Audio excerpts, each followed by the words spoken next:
All right, everyone. Good evening. We are back. Another episode of Basement Radio Arcade Podcast. This is our E3 2019 reactions podcast. On Sunday, we had our Microsoft Xbox press conference reactions podcast. So if you haven't checked that out, definitely go back and check that out. Some interesting takes, some thoughts on Microsoft's E3 press conference from Sunday. But tonight, we're going to talk about kind of post E3 and some of the games and other conferences that happen. And more importantly, I think I want to talk about the future of gaming and technology. And we have a very, very special guest live from E3 and the Microsoft Theater, returning guest, Lord Cognito from the Iron Lords podcast. Cognito, Yo, welcome back, man. what's going on? Lords of Brap back in the building. I'm giving y'all that live exclusive eyewitness news right now. Breaking news. Brap, absolute pleasure, man. Lots to talk about. I'm on the set, and I can't wait to get into what I've seen so far. That's awesome, man. Well, let's we are waiting for Forte and B Money and Slomo, but I know Mhm. you are on borrowed time right now Yes, because they are probably going to be. I guess they're going to be asking people to leave shortly yes. from the Microsoft Theater. So Hmm. I want to get to something real quick. Hmm. xCloud, because this is something that Microsoft kind of glanced over, I think, a little bit. I mean, they Hmm. talked about it at their press conference, but not as much as I thought they would. And so they have been demoing this new technology. We've heard Microsoft, we heard Phil talk about this prior to E3, playing Halo in Japan and whatnot, and it playing well. Phil being a big, seeming pretty bullish on the new technology. And you know me, I have been a proponent of streaming as the future as it Oh relates to yeah. Stadia and XCloud. But you guys had a hands-on experience with xCloud. I know Lord King and Boomstick Hmm. had the opportunity to try it out. I believe you saw the demo too. Yes, I Let played the us know, demo. man. Is this the real deal? Bro, let me tell you, man. I'm gonna be completely honest. Like coming into it, obviously, King and shout out to King, shout out to Boom. They got a chance to touch a lot of that at FanFest, and it's something when someone tells you something versus when you actually hands-on demo something and try it for yourself. And one thing I want to convey real quick before I get into impressions is that I just think that the tech at this point right now is so impressive.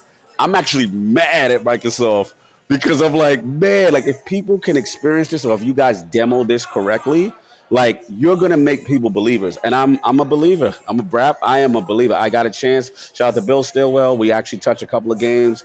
I had Halo basically running almost like on a Galaxy. And the first thing off top is I don't know if we saw those initial you know how you got your Xbox Elite controller, then they have the stand when you put your phone on. To be honest, when I looked at it, I was like, oh, that look kind of goofy. I don't know if it'll work. Brad, EJ, man, this thing fits like a glove. That's first, Wow. right? So just the feel in your hand, and you got your analogs, and off top, the low latency, the very low latency, the minimal, like literally playing Halo 5 tapping the analogs, unlike certain people in certain Wow. demos, and the responsiveness. It's one. So I'm gonna be honest with you. I could not detect any discernible lag. I was doing running moves. I'm doing jumping and shooting moves. I'm trying to break it right to see if I'm moving around. Right. I'm waiting to see. So he's telling me he's like, look, I'm speaking to Bill. So I'm like, look, what's the setup here? Are we local? He's like, no, we're going to our San Francisco data center, which is 400 miles away. So we're not locally tethered, and I'm completely Wi-Fi. I'm moving around. I'm giving it to Attic. I said, yo, Attic, check this out. Let me know how you feel. And Attic will tell you straight. Attic is very disrespectful to a dev in his face. I'll tell you that straight off top. Like hey, if your game don't work, like Attic don't have the etiquette to be like, well, okay, I see what y'all trying to do. No, he'll tell you off rip if it's garbage. And Mhm. Addict is like, yo, I cannot tell that I am playing this Wi-Fi to a data center and I'm having no lag on input response or moving. Halo 5 moving seamless, y'all. And keep in Wow. mind, this is not 5G. This is 4G LTE in a conference center with a whole bunch of Wi-Fi distractions. and a whole bunch of other interference. And we are not hitching. I'm not seeing no pixelization, none of this stuff people are talking about. And these are So not ideal conditions. so Cognito. So you were playing. Were you okay? So you were playing Halo 5 on your phone, or was it their phone? Yes. On your All phone. right. They have a phone. Okay. It's tethered on top of an Xbox Elite controller. There's Okay. no, I'm a tech man. There's no hardwire going. There's no shenanigans. I was like, yo, Bill, can I move and go? Like, you know how some people try to keep you in a space or try to Yeah. do Yeah. little things to control it? No. He's like, do what you want to do. I said, all right, I'm going to walk with it. If it act funny, he's like, nah, do what you got to do. So we're moving around. I hand it to Solve. I hand it to Addict. We're literally playing and moving. See, And that's this the is on. part people, And this yeah, is on guys. your phone. No, this is on their Their phone. Galaxy Okay. that they have. They had Gotcha. it set up already. You know what I'm saying? Now, are But they again, was their yeah, phone connected to a wireless network yes, inside, or was it connected to a cell like 4G network? 4G network. I'm seeing the 4G. Okay, so they're connected to 4G LTE as well then. Yes, yes, and Wow. it's not tethered, and that's the part that was Wow. very impressive, y'all. I mean, it's just Wow. mind blowing. And then, mind you, like resolution again, you couldn't tell me because the screen is smaller. You couldn't tell me. He told us it was 720p, and I'm like, really? It looked 1080p to me. I didn't even realize it. And he's telling us that they can achieve 1080p resolution at that data speed. So I'm just like, wow, like it's super impressive, super responsive. I'm gonna be honest, like normally I'm very good at detecting controlled environments. You know what I'm saying? I'm very good at that. They were so confident, man. He, like I said, handed me the controller, handed Addict the controller. We're moving around, we're playing, we're going through the levels. There's literally no discernible lag from when I'm hitting that input lag, when I'm hitting that analog stick and shooting and jumping and doing normal Halo 5 moves. Wow. Dude, that's impressive, man. That's crazy. And it's interesting because not it's 720p. You don't notice, any downgrade in visuals. Hmm. Um, the movements there, the responsiveness, and it's funny. Yep. Ars Techna had an article, Right. and they pretty much did the same thing. They said it's almost like playing, on your Xbox at home. Dude, Um, I mean, it's as close as to local as I'm going to see, and I'm very good because I've done remote play. I've done like I can tell when I do remote play, I can tell a little bit. I'll play, remote play through the Vita. I've done it through PlayStation, through my PC. I can tell that. I think right now they're under like 71 milliseconds. I can normally tell. There's usually like that slight delay, not where it's bad, but just enough for you to notice. I'm not even noticing it. And that's the part that was impressive. And I'm just like, okay, y'all got one. Y'all definitely got one. And I pulled him to the side. I'm like, Bill, you guys did a terrible job of presenting this. Like, if gamers could see this, like I even told him, like at Bethesda's conference when they were showcasing uh-huh. Orion, and they were talking about how that software is going to improve latency and stuff. They did a better job. They had the guy come out on stage, remember, with the camera. I don't know if you guys saw Yeah. Bethesda's Yeah. conference. And, he was telling me that literally that's what they wanted to do, but it was kind of like alluded that they were told no. So I'm like, man, Xbox fans need to see this stuff. You guys got to do a better job presenting. So, I want to go to an article by Ars Techna. They Sure. used a Samsung Galaxy S8, Hmm. and they didn't have their like their tools to kind of test input lag and frame rates, but they used an iPhone and something some capture software in the iPhone, and basically what they found out was that in terms of input lag, they were looking at about 67 milliseconds Wow. across three subsequent tests they did. Now Wow. they're comparing that to Digital Foundry, what Digital Foundry measured Halo Hmm. 5 on the console, which came in Hmm. at 63 milliseconds Mm. of input latency. So, Mm. I mean, that is impressive. And when It's I very read that, impressive. and then I saw Boom's video, Yeah. and I saw King playing, Hmm. and now I'm hearing you talk about it. Yo, this thing's for To real. I'm like, to I'm me, excited. I was like, yo, this is I what feel I've been you. saying. Like, Here's the it's thing. Here's the thing. To me, which is more impressive, that I don't think is understated, is that see, I wanted to catch them two ways. I wanted to say, okay, yes, we know about that latency and stuff like that, in bigger environments and stuff like that. But I wanted to see, is it something? Because obviously we're playing single player, right? So I'm like, okay, but what about that multiplayer though? You know what I'm saying? Like, and then the other thing is, I want to say, right now, which is impressive to the tech, is that we're doing this 4G. Like this is not even 5G yet. So that automatically impressed me. But the second thing I asked him, I said, look, what about multiplayer? Because, isn't that going to be more of a strain? Network code, multiplayer Yeah, lobbies. yeah. He's telling me, as again, according to Bill, we're going to get him on the show, is that actually doing online games is easier because the infrastructure is already up in the rack already. So it's actually easier to tap into that than to mimic a single player experience. That blew my mind. Because that was like, 'cause Wow. again, when I'm hearing things, I'm thinking of Destiny, which is like only, these only always Mm, online kind of games. You know what I'm saying? Kind of thing. So the fact that he's telling me that they're more confident with those games versus single player games, to me is super impressive. And I'm gonna tell y'all right now, the way this thing moving, switching the bushes. I'm gonna keep wow. it a book. Like I'm playing. Like if you're telling me I can play my entire Xbox console with my achievements seamlessly, go about my business, and then come home, go into your console, and then continue where you left off. Yeah. That's the wave, y'all. That's the wave. Yeah. Definitely But impressive. I do want to play devil's advocate. Hey, by the way, Gaming Addict's in the live chat. What's up, Gaming Addict? What's up, Addict? Yeah, where is Addict like next to you? I left them. They inside the theater right now. I went to try to go Okay. to a quieter spot. Yeah. Yeah, Addict's like, Mhm. yeah. So what's up, Addict? Good to see you in the live chat, man. Mhm. I do want to play devil's advocate though, because Yeah, obviously go the for it. tech's impressive and it clearly it works, but we also need Mhm. to see how it works at home. We don't know Absolutely. that. There's Absolutely. also the issue of data caps. There was an article by PC Gamer that they were saying Stadia at running at 1080p would eat up about 9 gigabytes of data an hour. So if you think about limited data caps, then we talk about that being an Yeah. issue. So how is that going to be addressed? Yeah, I it's funny. know Yeah. I It's a know good question. Verizon I Fios doesn't have literally data asked caps, that but same Comcast question does. Mhm. as I see Lord Maka just walk past me right now while I'm on a podcast. What's going on, Maka? You're live right I'm now? actually live on Basement Radio Arcade Podcast. Yo, what's up, What's Basement going on, man? Radio Let's see if we get Podcast? some How's it camera. going? We Tell got we Maka got say Maka what's in the up, man. building.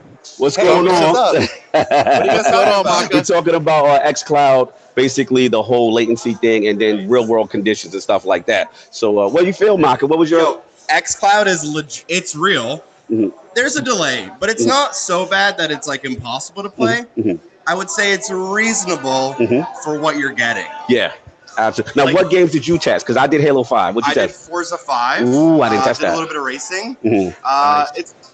it's tough to race, but you can get some races Okay. done for sure. Grind out some XP, Mhm. do some challenges, achievement hunt. Mhm. It's pretty dope. Woo! You heard it here first. It's not just me, just talking. Yeah. Later, Vodka. Peace, brother. No Hey, doubt. Maka, good seeing you, man. Hmm. I'm more jealous now. Boy, I tell you, you better get out here, brother. Oh, you ain't worried about that. Next Ain't year, I worried want about to see that. you, man. Oh, I'm there. EJB Money got to come back, too. Oh, you know I'm there, baby. Yeah, I'm That's working the Yeah, what's We plan up, now. already bro. said hey, I'm working the the whole plan now. basement radio coming next year. yeah, Oh, that's what I'm talking. Brap, yeah, I the want to whole hear it. let's do it. Let's seriously. I already told my wife I'm going to E3 next year. She's like, Bro, okay, Sony going to be there. You yes, already know the consoles. It's 2020. going to be lit. Yeah, Attic in the live chat says it's real. It works. Trust me. Bleeding Edge is lit too. Yeah, Bleeding Edge, we just finished playing that. And like I told y'all before, Addict is the biggest. Like, I love bringing Addict to like new tech because Yeah. he's so disrespectful if he don't like something. Like, he's just going to tell you, like, nah, fam, I'm good. And he'll walk away. Like, I'm like, all right, Addict, let me clean this up. Come on. You too real. Nah, he was just like, Carl, this is it. And now, again, like you said, Brad, in fairness, like, we have to see in real world conditions, right? We got to see when you're in your house, when you're walking outside, when you're going back and forth, we have to see that. But again, for me to see that kind of tech on 4G, which are current, speeds and stuff like that. I asked him that cap question that you said, and what he alluded to was that they are working with providers, and they have two distinct advantages. One, obviously, the bandwidth and throughput is much less than Stadia. Two, from my understanding, is that it's built into the SDK. You don't have to develop for it. Like Stadia is Linux based, so you got to develop for that. In this case, you don't. So this is literally baked into all the games. It just comes down to the publisher saying, yes, we want it to be kind of like backward compatibility. Like, we want to allow you this game to do it or not? And my only concern, I just want to make sure, I should have asked them about Destiny, because no, Destiny should be fine because Phil's playing it. Because I know Stadia has been pumping, they've been out there, I would say grabbing exclusive, but promoting a lot of Ubisoft games and certain games that's going to be on that platform. But I think for Destiny fans like me and 14, I think we're still fine because they did allude to xCloud on the E3 Coliseum.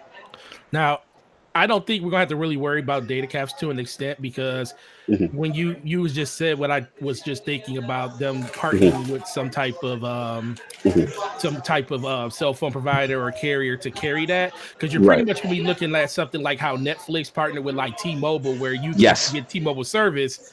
Mhm. Netflix, you get unlimited data for. It doesn't matter Mhm. what your data cap is, as long as you're on Netflix, you get it as much as you want. So that's Right. pretty much how this is going to have to be partnered, because if it's like 9 gigs per hour, Right. somebody's going to have to eat that cost. But if you can Mhm. get something like xCloud under your Right. banner and Mhm. it takes off, that's going to Yes. help your cell phone provider take off too. So somebody's going to Yeah. front that. Somebody's going to front that But bill. that bill, and he hinted to partnerships with cell phone provider. The Yeah, vibe I'm getting, y'all, is that they looking like they trying to attack the mobile joint first, whereas Stadia is kind of like focusing on the browser and the home experience.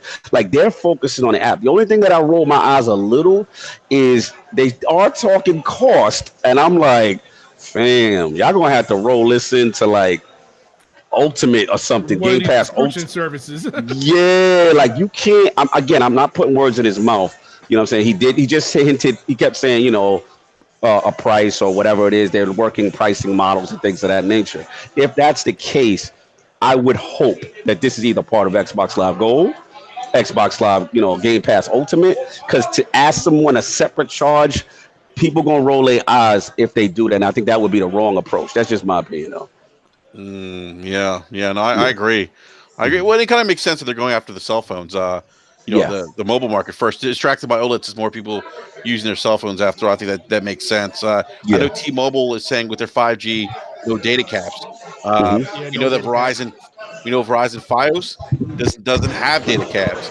Right. Comcast has data caps. If you go over, you got to pay. I think what do you say, 14, $50 a month 50 for bucks a month. Well, if you have their newer style X5 modem, you get unlimited with that. yeah. That's what I upgraded to. But there's a certain tier of a plan you have to get that modem. Yeah. Hey, Cod, Yeah. Attic says we need food. Yeah, I know they trying to hurry me up. I know. I Yeah. mean, real quick though, but the thing is, like, yeah, man, it's super impressive. It's super impressive. I want to see where this thing continues to go. Obviously, public trials, from what I was told, is October, so we'll get our hands on it then. And then, yeah, I feel that they got one. It's just a matter of the execution, how they do the price structure, and then us testing it in real world environments in your crib. Doing what you do, but I'll tell you this, with 4G was impressive. And actually, Verizon, it's funny I mentioned them. They actually had a huge 5G, Brad, you would have smiled. I took a picture. They had like a 5G gaming is the future booth in E3, kind of like around the area where I Sony normally is like at. it.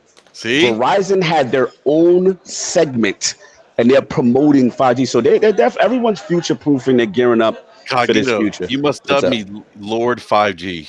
Oh, yeah, you love 5G. You've been on that. Okay. Yeah, you just hinted of something. They're in the spot where Sony is. Now that you're on Yes. that floor, Yeah. how does it really feel not having Sony there on that I'm gonna floor? be real, y'all. It's sad. It's sad. Like I Wow. don't like it. I don't like. I mean, Nintendo's out here moving and shaking, Right. but there's listen because and also the fact that remember Xbox is in their own separate venue. They're Yeah. over across You the know, street. so you just got basically one hole. You got Bethesda, all the third parties, Ubisoft, and all that. Right, that hall is Yeah. popping, but that main hall where it's normally Sony on the left. Yep. Say Nintendo on the right. It feel weird, man. It's a whole bunch of third party garbage and people selling energy drinks and like you know what I'm saying. I They need gotta my fill all that Sony. space with vendors, man. It's like a flea market. Yeah. It's like it's like people try to sell you stuff. I heard Like people say all the that people it's try on to the flea eat. market. All the people that's trying to eat now is trying to get their peddle their wares on you in the Sony section. Yeah, I Oh, had my a feeling goodness. that's pretty much how it was going to come down. Because I really wasn't like too worried about the conference itself, because that was mostly for the people that were at home watching. But I knew that I just wanted to know how the feeling was around the hall, because that's where you're really going to miss them at, because of just how big of a display they put out. Absolutely, absolutely. So I mean, I'm hoping again, it's just a 1 year thing. I did hear some rumors, B Money. I don't know how true they are, but I heard some things that maybe this is the last LA E3, but I don't know how true it is. what we I'm right hearing now? Oh. other venues. Hey, Yeah, that's what they need to do, man. They've You, been you To needing know, be to do totally that. honest. by the yeah. way, Cognito, to your point, great article in Vanity Fair, I think 2 months ago about Mhm. the electronic, what is it, the ESA? Yeah. Is that what it is? Yeah, and so they're headquartered in Washington D.C. Internally, Woo! they've had some issues with Mhm. leadership. Apparently, Mhm. it wasn't a good. It was a very hostile work environment. Mm. Apparently, Phil Spencer and some other Wow. higher ups in the gaming industry came in to check in to see like what was going on. Wow. And they recently they did let go their executive director. But Mhm. it's a Vanity Fair. If you Google that and Vanity Fair, it'll probably Oh, come up. I'll But look into it because yeah, very I interesting heard some article on the rumblings. ESA, and that's actually they talked about E3, and I think one of the things, if I'm not mistaken, was Mhm. what's the future of E3 going to look like, and does it make sense to Yeah. move into different venues? Because you remember it actually started in Atlanta before Yes. was out in Yep. LA. So Yes.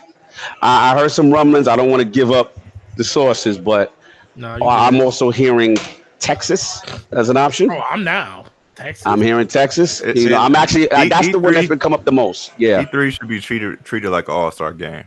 You know what I mean? Facts. Every year, just put it in different sectors of the country, man, Hmm. and bring different gamers out because everybody can't get to LA, man. Cognito, you Facts. know how it is, man. It's Yeah. expensive to be out there. Bro, it's It's no very joke. expensive. It's no joke, man. You got completely right, B. Like it's gonna be interesting to see. That's why. But stay tuned. I'm definitely hearing a lot of things that are coinciding with that article you're talking about. Next time you go to interesting. Costco, let me know so I can tell you to bring me some bulk stuff back. Yeah, bro. No doubt. We need you chefing I up heard out y'all here. out there cooking, baby. Yo, Monkey on the grill. He getting busy. My boy Sinister getting busy. We eating well. We eating well. Saving money. Yeah. Hey, that's how you got to do You it. gotta do it out there, Facts, man. brother. You already know. Look, Addict, they giving me that look. Yo, I hate to cut Hey, y'all. But no, man. yeah, we Go got to ahead get out of and here soon. yep, go ahead and do your thing, man. We appreciate it. Nice job with the articles, man. We Thank you, always brother. Yeah. watching. So Thank you, brother. We got have more fun out stuff there. coming too. Yeah, have Oh, fun and out B, there. I gotta drop one for B right quick. Yeah. You gonna like what I cover tomorrow. Woo! Okay, Look okay. forward to Tomorrow it. is one of your most anticipated. Oh, let's go. You Let's already go. know which one I'm talking about. Yo, much love, Brad. I gotta get out of here before they throw a brother out. No But doubt, man. yo, Be safe Cognito, on thank your you, trip man. back. Yeah, you appreciate you already coming know, through, yo. man. All You right, already later. know. Peace, y'all. All right, Later. man. We'll talk to you soon. Absolutely. All right, see you, Cog. All right, everyone. That was Lord Cognito live from E3 at Microsoft, the Microsoft Theater, and great having him on. Gave us a lot of insight into xCloud.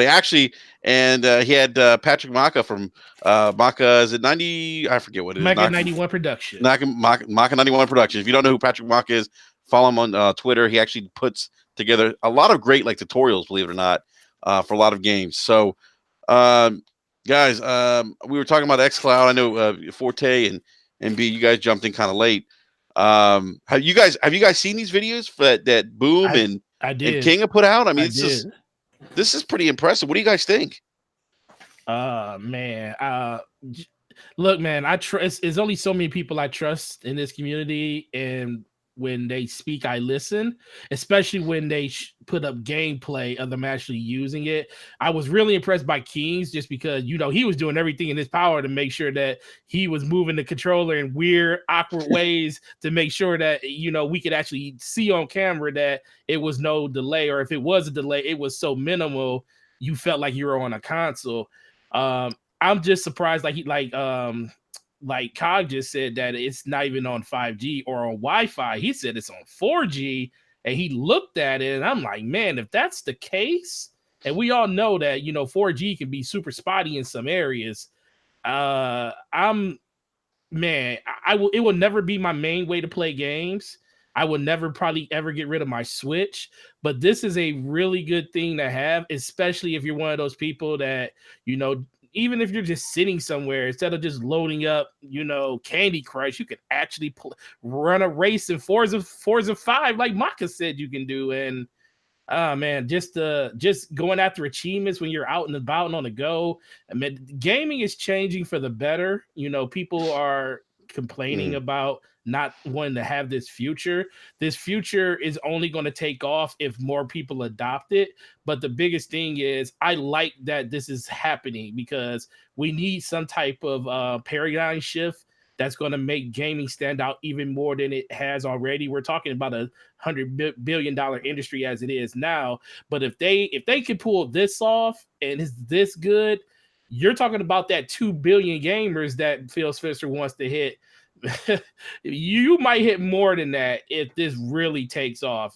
I mean, if Pokemon Go was anything like it, you can see a lot of people just having an app on their phone that gives them access to all their games. It comes down to that pricing structure, like Cognito said, but hopefully they come to a consensus that if you already own the game on your system, you don't have to pay to actually have it stream. But man, what's impressive is that they were connected.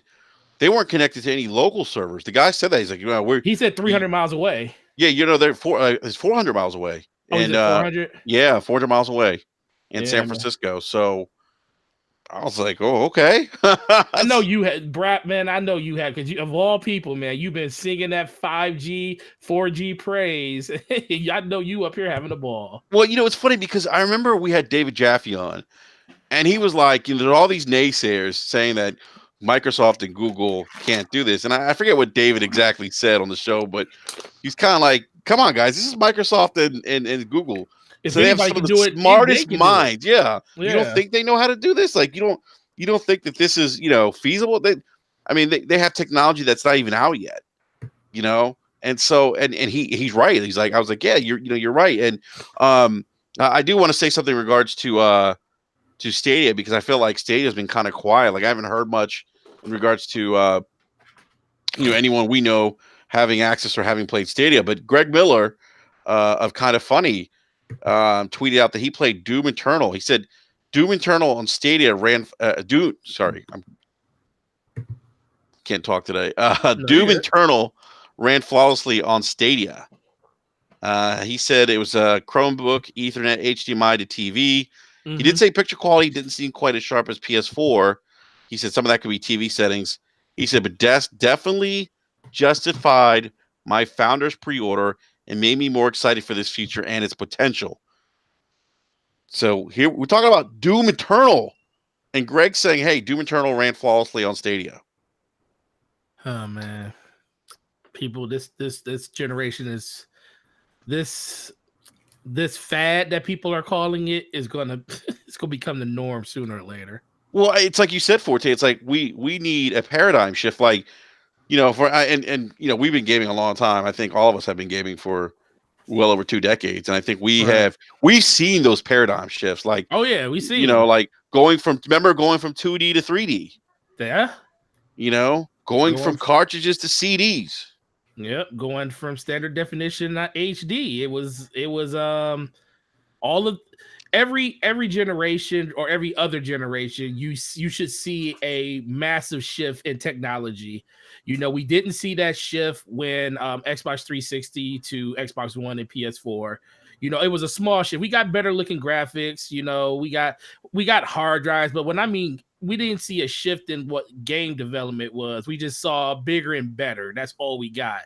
This is the next shift right here. This is where developers start putting we're in that age of, instead of, playing with family and everything, now it's just play wherever you want to play at. If you want to go on a train ride and play our game, you can do it.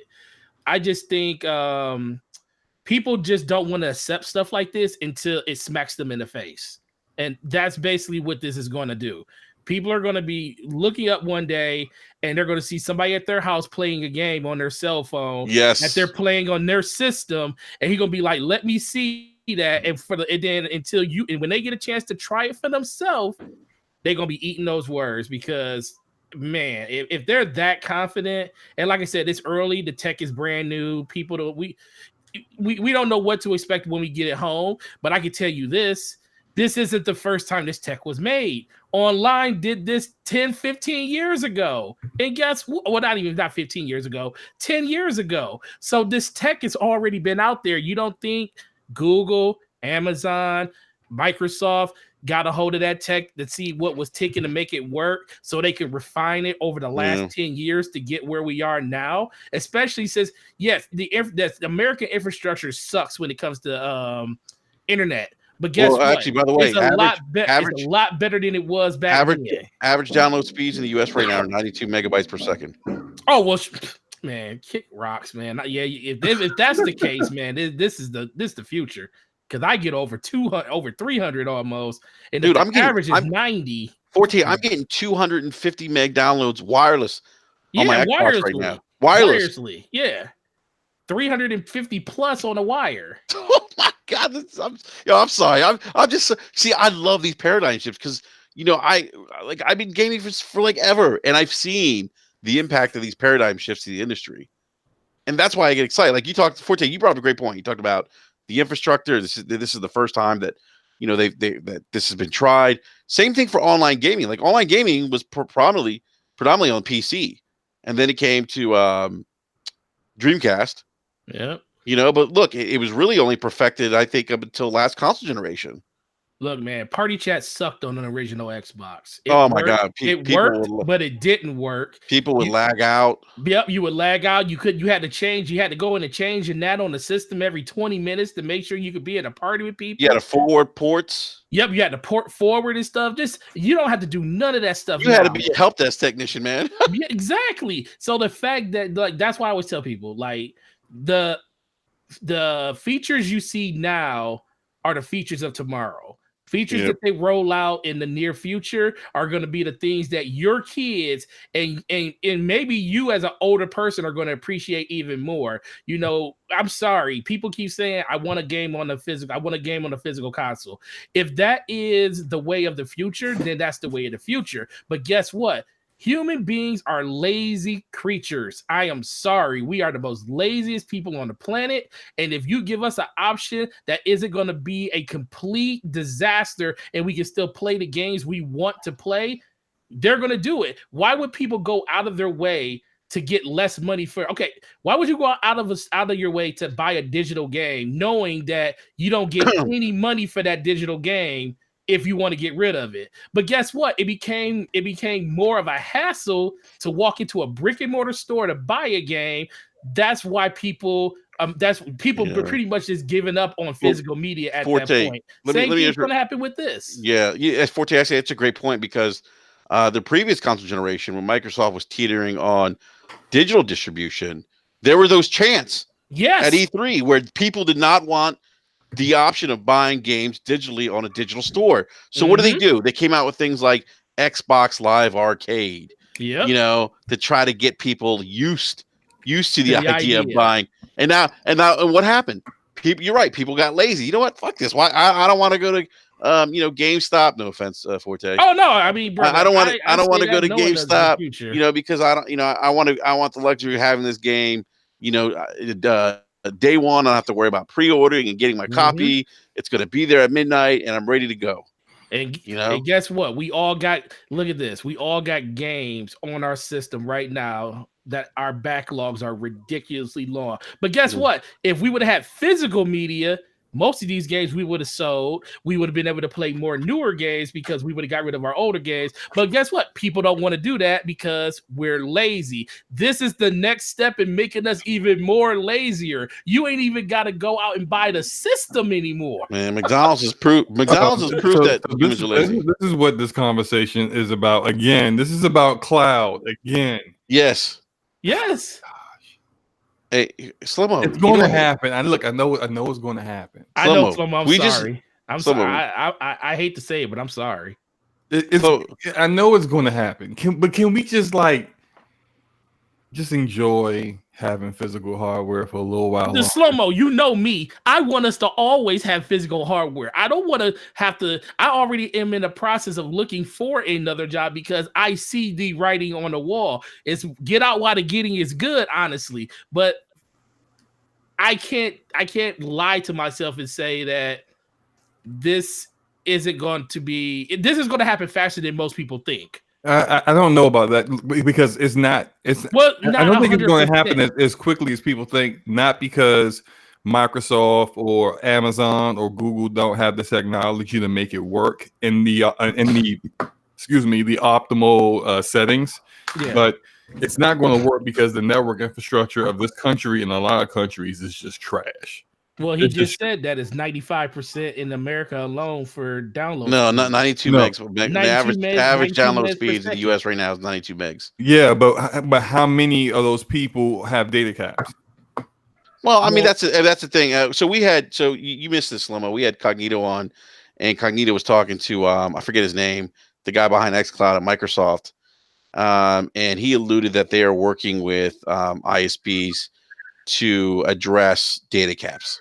Okay, so I mean, the only way Mhm. this works is if like I don't know how many of you guys have T-Mobile. I have T-Mobile, right? I got that I you have bring that T-Mobile. up. The whole Netflix and if you got their service, you get Netflix for free with unlimited data. Yeah. Like it That's how doesn't it's count gonna have towards to your day. work. That's the only way this is going to work. Is Well, if that's what Microsoft's working on, those kind of partnerships right now. yeah, but then still there are Then you places. limit the customer base when you do that. Yeah. You do split your customer base. Well, we know Verizon Fios doesn't have data caps right now. That's true. Unfortunately, For mobile, Yeah, but how many? No, for internet. How many people does that cover in America? and I don't know about 5G. I don't know if 5G is going to have data caps for Fios. I know that Well, T-Mobile saying we're- no data caps. but we're doesn't still- the average we're- mobile gamer, like the average person who is going to play a game on their phone or a tablet is not at home, right? Mhm. So if your internet is like, yeah, you may not have a data cap at home, but you may have a data cap on your mobile network. That's where it's really going to have to come into play. They're going to need to make deals with all the major players: Sprint, They more than T-Mobile, likely probably will. AT&T, Verizon. All four of them need to be on board, really, and have all of them agree in writing that we're going to offer this to your customers with no data cap. But then you have to look at this like so. Slow-mo, we should all just move to cricket, man. That's what. That's the future, Right. man. Boost mobile No, cricket, bro, I man. ain't moving no cricket, man. But I the like big my kid. I issue like with that, T-Mobile. and it's something that I brought up when I had my issues with Google Stadia back when it was in beta, was the size of the network packets. And so Yeah. not getting bogged down into too much network jargon, the packets which are what is moved across the internet of data, Mhm. those packets are way larger in data size than your average packet. The ping is small. Like, for being able to do a ping to another device means nothing. It doesn't mean not nothing. It means you have connectivity. But when it comes to moving, like you got 4G, like 4G 60 frames per second is what Google is touting Stadia is going to do. Mhm. Like things like that those are really huge size packets, and for ISPs and mobile operators to say, yeah, we're going to exclude this, they're going to have to look at their own bandwidth limits and say, can we even afford to do that? See, it's like there's a whole lot more going into it, and for us as gamers, we just want them to do it because we're gamers. But for them, they're like, hey, Microsoft and Google are going to have to make this work for But a it while. depends on how much more people are going to sign up for their services just because they have it, though. I mean, you got to don't remember that they number make isn't- money they that make money number- off the service. But that number isn't as large as the people who already have the service. Exactly. Like No, stuff like okay. when they make Netflix excluded, that's because damn near every single person they had on their network was using Netflix. Yeah, Or I feel like this Hulu, was stuff like this was the same conversation we had when Netflix started streaming, becoming as popular as it became. Mhm. Like this was the same conversation with ISP providers. Yeah, You know, yeah, but see the difference is that Netflix success and their actual content, like the amount of people who were trying to get on Netflix, trying to use Netflix and getting throttled and complaining, all of that came from like well, Netflix was complaining too. They were saying, "Hey, you guys are throttling us. Like, what the fuck?" well, yeah, they were throttling them because they were taking them all their bandwidth. And Yeah. and the thing is that when you have a product like Netflix has that is in such high demand, then yeah, you have a little bit of leverage where you can get at least one of the providers to say, yeah, we'll do that. Now the rest of them are looking at it like we have to follow suit, or people are going to start moving to that that one mobile provider, like the way people moved to T-Mobile when they started excluding certain apps and certain services. But the thing is that xCloud's got to get to that level where they have that kind of leverage. Yeah. As of right now, they don't have any leverage. Well, I mean, and I get that. I mean, I think just the excitement that me and Enrique have is not. It's just that we know that it's feasible, that it can be something that's happened. We all know that this is like the next paradigm shift that's going to happen in the gaming sphere in general. No one thinks this is going to happen over the next 3 to 4 years, maybe 5. It's not going to be it's not going to be like we wake up in a year and everybody is walking around with their cell phones and not with systems. Exactly. It's going to be a gradual thing that's going to happen, pretty much like how physical media is starting to become a dying breed. But guess what? Physical media still outsells digital media, but you wouldn't know that because of just the communications between the developers and the people that count the sales. You wouldn't know that physical sales still outsell digital sales, but it feels like it's the opposite way around.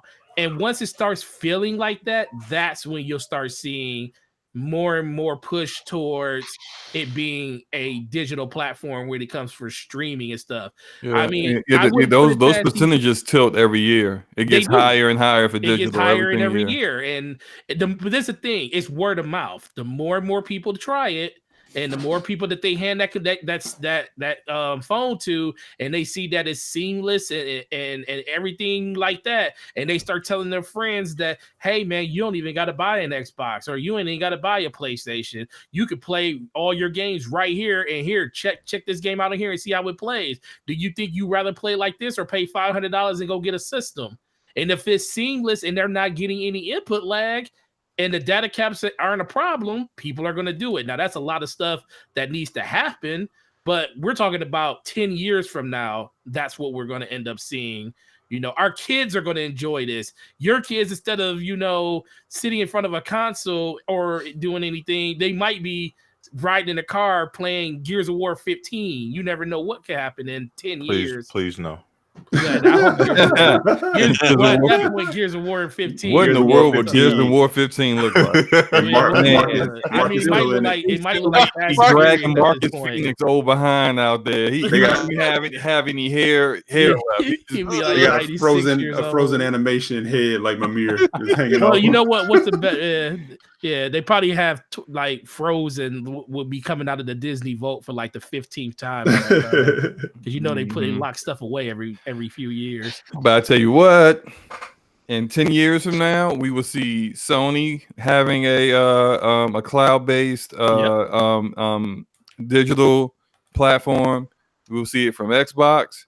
You won't see it from Google. Oh, you think Google gonna fold? Google is not. Look. Name one product. Name one product that Google. Name one time Google has entered into an industry, a market that they were not native to, didn't have initial success, and stuck it out and got better. I mean, they canceled their search engine. They canceled their. What you say, Enrique? Their social search engine. They weren't the first search engine out there. Yeah, but there's only 2. Well, there's but back in the day, there was like 8. Well, yeah, AOL and AOL. There was Yahoo. There was Ask Jeeves, Hotbot. Oh, Jesus, I forgot about Yahoo. Ask Jeeves was like the first one. No, I didn't forget about Yahoo. Google blew up pretty fast. I think Google blew up. I can't remember it, but they blew up pretty fast. What I'm saying is that there's too much history. And there's too much evidence that shows that when Google does not get the initial success that they expected, they out fast, and they don't even give you opportunity to realize what happened. You think you sitting down to get your Stadia on and be like, disconnected. That doesn't work. What's going on? and then it'll be an article coming out saying Google pulled out. They ain't tell nobody. Yep. Yeah, you calling customer service, man, getting a dial tone, ain't nobody answering. Mad as hell. They pulled out like Bill Clinton. of Silicon Valley. Yo, you see what they're doing? You see what they're doing with Hangouts right now? They're like, we about to be out. Yeah, that's true. At least they gave us a warning on that. Hey, look, you better get your stuff together, figure it out, because this ain't gonna be here in 2020. We're gonna be broadcasting on YouTube Live or whatever it is they have. Yep, or Discord or something. Or Discord or a lot of podcasts have already switched to Discord. Yeah. You're already just getting ahead of it, which is free, or you gotta have that with Nitro. I have no idea. I know that Google does have they are gonna have, you're still gonna have like your ability to podcast, but it's through YouTube. You got to set it up like YouTube Live or something. I don't know. Yeah, it was already natively there. You can go live right from your page. Ryan Landis says Google Plus left the building. No, that's what I'm saying. Google Plus, man, that was like probably the latest, the last culprit I can remember, because they was like, man, we can't compete with this social media thing. Yeah. All right, guys. Hey, I do want to move on to another topic here regarding Microsoft's I can't even talk today. Microsoft's Xbox first party games. No, I'm not. I'm having nightmares. Are you on that yak? Yeah, I'm on that yak, baby. You know, I'm having nightmares of that idiot boss I can't beat in Sekiro right now. You got to get Nitro Blues. Yeah, man. Just remember, if Smooth can do it, you can do it too. You know what, man? That's added pressure, man. It's messing with my mentals right now. I told Eric that. I'm like, you know what, man? It's like I keep thinking about that. I'm like, it's like added pressure. Huh? No, man, you can't be in that category of a game that you can't beat that Smooth beat. I know, and then my 5-year-old's not helping. He's like, Daddy, how come you're not blocking? I'm like, I'm trying to, man. I'm hitting the left button. Come on, man, leave me alone. Get your ass out of here. Go to your room. You're grounded. Yeah, like he's like, and he's like, he makes a move. Block, Daddy, block. I'm like, oh, I'm trying to block. Just leave me alone. Yo, real talk. My daughter, she does the same thing if I'm playing like Bloodborne or like Sekiro. She's like, you need my help. Let me sit with you. I'm like, no, don't touch. Sidestep, Daddy, sidestep. She walked up one day. I'm like in the middle of fighting. I think it was like the Guardian Ape or whatever. She goes, you need to hit triangle. And she hit triangle on the thing. I was like, to use my last gourd. I was like, no. She trolled you, man. I was like, yelling at my wife, come get your child. Yo. Oh my goodness, that's too funny, man. Yo, Eric, you were not lying. Yo, NBA 2K19 is $3 on Switch. It is $3. Yeah, it must play like absolute garbage, but it's $3. I'm gonna find out. That's a man. A Starbucks. I heard it plays decent. 2K runs great. Yeah, really? Why is it so cheap? It's cheap. It's on sale on all the platforms. B, I have never seen it be that cheap ever. Yeah, this is the lowest it's ever been. $3, bro. That's like iOS prices. Yeah, right. Yeah, my cousin is like a big 2K player. I told him that. He was like, "You for real right now?" I was like, "But bro, come on, you don't put like 400 hours into 2K. You got your money's worth." He's like, "But $3, dog. I want to delete it and buy it again." Damn. All right, guys. I do want to get to the next topic of the evening. Not my frustrations with Sekiro, but Matt Booty. Booty. I told you, let's share play it, man. What'd you say? Let's share play it, man. I'll get you past Genichiro. Yeah, I might have to do it, man. But Matt Booty, head of Microsoft X Game Studios, just recently brought up to the conversation of Microsoft's aim to release a first-party Xbox game about every 3 months. I think that's pretty ambitious.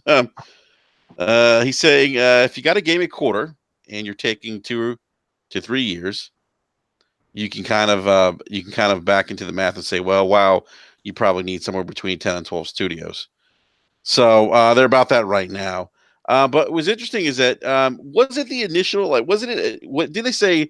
A AAA game every 3 months or something? Wasn't that the original quote? Now he's saying an exclusive game every basically every quarter. Yeah, I knew that tune was gonna switch up. Downgraded to AA. Yeah. There's no way you're getting a massive AAA game every quarter with only 13 studios. And what AAA game? And B, what AAA game takes 2 to 3 years to develop? I don't know none. If y'all know something, tell me. Yeah, right. Because I don't know. Well, Anthem. Maybe Bio. Yeah, well, I was gonna say Yeah, they did build it in Dragon Age. We gotta wait another 2 years to get the rest of it. So Yeah, exactly right. Hey, Yeah. See, look, this is what we had this conversation some months ago when they because they told this to their investors before they said it out publicly to us. And when they said AAA games, I'm like, in order to do that, you're gonna need to have more than like 20 studios under your belt to do that. And they're still trying to get studios, but where are they up to now? 14, 15? I don't know. I lost count, man. They're at 14. Yeah, like okay, like let's say it's 14. 14 with Double Fine now. It'd be 15 with the newly internal RTS studio. Oh yeah, they haven't announced yet, but it's a new studio, kind of like the Initiative. Where they opened up a new one. Shannon Loftus is over. the one that they keep hiding Shannon Loftus in. Man, She got a franchise now, man. I think she's happy she still got a job. She got a franchise now. She got agent. By the way, I asked Boom earlier. I was on a podcast with Boom. I asked him before he went live. I was like, "You see Shannon Loftus at E3?" He goes, "She was nowhere in sight." Yo, we're gonna leave you at home for this one. She moved to New York, and she's in charge of Age of Empire, or Ages of Empire, or whatever it is. Age of Empires. Age of Empires. Yeah. Whoa. So did she take a downgrade in her position, or is she still? Man, I kind of get the feeling that they're like firing people, so that he just kind of like kind of treated her like the dude in Office Space with the red stapler. I need you to move as far back into this cubicle so we can get some more of these boxes in here. Yeah, we're gonna need you to move down. As funny as that is, that's just bad management, though. You got to get rid of people when they're not doing their job correctly. Yep. And it's a number of people that are in Xbox management that I have said for a while that, I mean, they may be very nice people, but they are not up to stop calling for people's jobs. Huh? Calling for people's jobs. I'm not saying, look, if someone's doing a bad job, I'm just messing with you. I mean, if you're doing a horrible job, you're doing a horrible job. I mean, it's you could be the nicest person in the world, but maybe you don't need to do this. I mean, let's be real. Like if the garbage man kept passing your house by every week, you'd be calling downtown like, "Yo, that dude got to go." Exactly. You got to get him out of here. Hey, how many times the mailman mess up your mail? You're like, that dude's got to go. I don't know that guy, man. Tired of getting my neighbor's mail.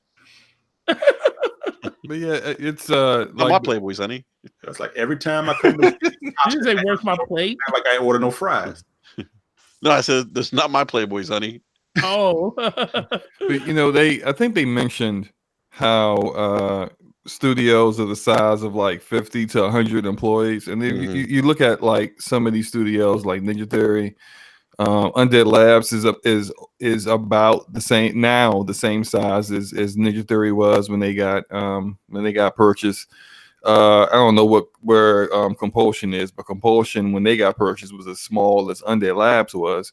Like when you look at these studios, they are about the size that Booty was talking about. And if you look at like what Ninja Theory did with Hellblade, that's like for them not necessarily the gameplay, but the quality of game and the time of period it took them to make it. That's their template. They're looking like, yeah, we want a bunch of games like that, where it's not a AAA game, but it's AAA quality. It's a AA game with AAA quality. That's what they're looking for. And yeah. I even Brian Fargo, who runs In Exile, was saying the same thing when he did the interview after they got purchased.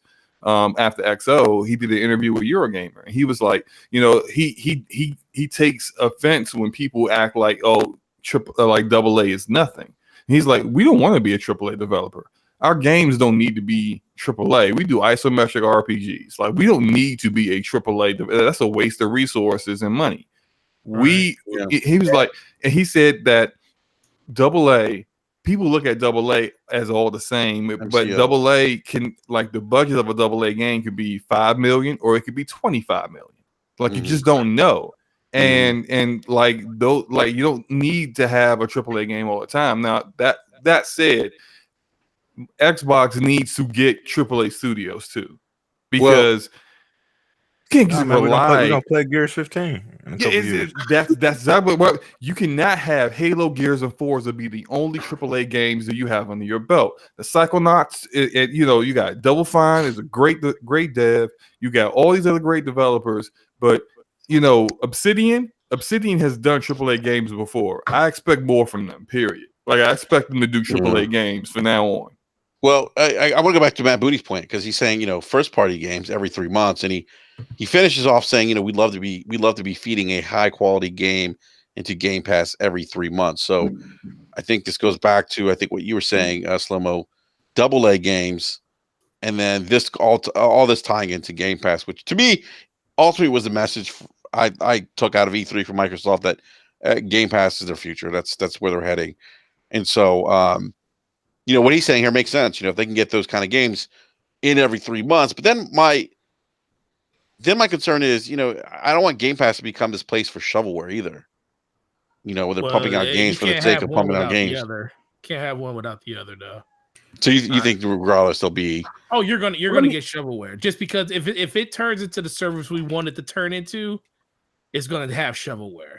Yeah, we didn't want the Wii to have shovelware, and it's gonna have it. It's basically the Xbox store that we know now. Yep. Just with a subscription. Yeah. Yep. Yeah. That's really what it's going to turn into. Yeah, you're going to have a lot of crap games in there, but for those studios who make those games that they didn't have much of a budget, they didn't have much of resources, but Game Pass is going to be their only way of potentially anyone even seeing their game. Yep. So they're going to sign on. That's why I want to throw out that Slow-Mo, like the double-edged sword of this, because I always hear people saying, okay, Game Pass is a great value, and I'm not. That is true, right? I think everybody here is on Game Pass. We see the benefit of it, right? Mm-hmm. But what is also happening too? I mean, I think there are people who are not in Game Pass who put their game out there, and what if most people starting to already say, it looks cool, but I'll wait for it to hit Game Pass. Yeah, exactly. Yep. Oh, I was saying that as soon as Metro hit, when they announced Metro. I downloaded the same day, man. I started playing it. Metro on what's the name? I was like, good thing I didn't buy that game because Eric just bought it. I got it free from work, and I was like, thank God I did, because I would have bought that game if they didn't give it to me. Yeah. And I'm like, in Slow-Mo, me and you had this conversation about like probably 2 months ago when they started really pushing Game Pass. I was like, Game Pass kind of makes me want to wait for games to come out now. Yeah. I don't have to play them day one because sooner or later it's going to end up in Game Pass. To me, that's the double-edged sword of the whole thing. That happened to you, Eric, right? Oh yeah. I bought Metro, and I took it right up to GameStop today and traded it in while it's still. I traded today. I traded in 6 when what's name was asking about the Elite controller. I pre-ordered it today at my store. Guess how I pre-ordered it? All the games that I traded in today to get it, I put that were all in Game Pass. I was like, I don't need these games anymore. They're in freaking Game Pass. Right. So everyone's like, well, Microsoft's Game Pass is beneficial to them. It's going to make them a ton of money. It's like, yeah, but how many devs could it hurt also? Yeah. But it's really pushing them towards it because if a dev, like, the last time I got caught like Eric was Black Friday with Shadow of the Tomb Raider. And I was like, remember that. I got caught by that with Slow-Mo. Yeah, I was like, $30? Bet I'm getting that. And then, like, what was it, January? It was in Game Pass. Yeah, we talked about that because we both like, dang. Yeah, I'm like, but damn, all right. And after that, it was just like, well, okay. Then Devil May Cry 5, that one hasn't gone to Game Pass yet, but I'm still like, I'm interested in it, but I'm not that much interested in it. Right. I'm not that much interested in it. And so really, like, I feel like the games that will still sell on Xbox right now are going to be the games that people just like, I can't wait. Like, I'm so, like when, if you don't have a PlayStation, but you saw Final Fantasy VII Remake and you was like, I got to play that. When that does come out on Xbox, you're not waiting. It's going to be it's going to separate the day one buy versus the games you're on the fence about. That's what I think what Game Pass is going to do. I was just super surprised that Metro, going back to that, it's available on both Game Passes. It's on Xbox and PC. Dude, as soon as I logged into the PC, and I know you downloaded it too, Slow-Mo. As soon as I logged in and I looked at those games, I was like, well, I won't. I was thinking, I was like, I could play. The only reason I don't play some games and buy them on PC is because I want to get the achievements for them. But now that I can play them through Game Pass on PC, I'm like, I'm not playing this on Game Pass on Xbox. I'm not playing this on my Xbox. I'm not playing this on my Xbox. It is like now it's making me even wait even more. If you're a PC gamer too, do you want to wait to see if it's going to hit Game Pass on both systems so you don't even have to play it on your Xbox? Man, it's a very that's a shift itself. There's another one that's gonna hit Game Pass like right off the rip, and that's gonna be Control. Yeah, Control's hitting Game Pass right off the rip. It was day one in Game Pass. I wonder if it's going to be on PC Game Pass, because if it is, I'm playing it there. Wait. Control? Yeah, no, Control. I'm saying Control is going to probably end up in Game Pass. It's going to end up in Game Pass. Yeah. You know what? I really want to play that. It all depends, because August is a pack month this year. So I don't know what I'm going to end up doing. I plan on buying it, but I'm still like, it depends on, I can't remember all the other games that are coming out, but I'm not going to buy Borderlands, Halo, the Borderlands Destiny's new DLC. Borderlands is September. Control comes out in August. Yeah, in August. But still, like with the Outer Worlds going to Game Pass, day and date. Wasteland 3, day and date. I'm like, thank you. That's one more game I don't have to buy to play. Yep. That's the same thing with Gears, man. I'm gonna get Gears day and date. Yep. And the ultimate version of it. I mean, if you're a Microsoft studio, you're gonna be all right, I guess, right? Yeah, because that's. But if you're like another indie or something else, we're gonna have Matt. We're gonna have Matt on the 19th, man, so we can ask him about that. Yeah, definitely. You know, the impact. Oh, okay. You know, of Game Pass. Yep.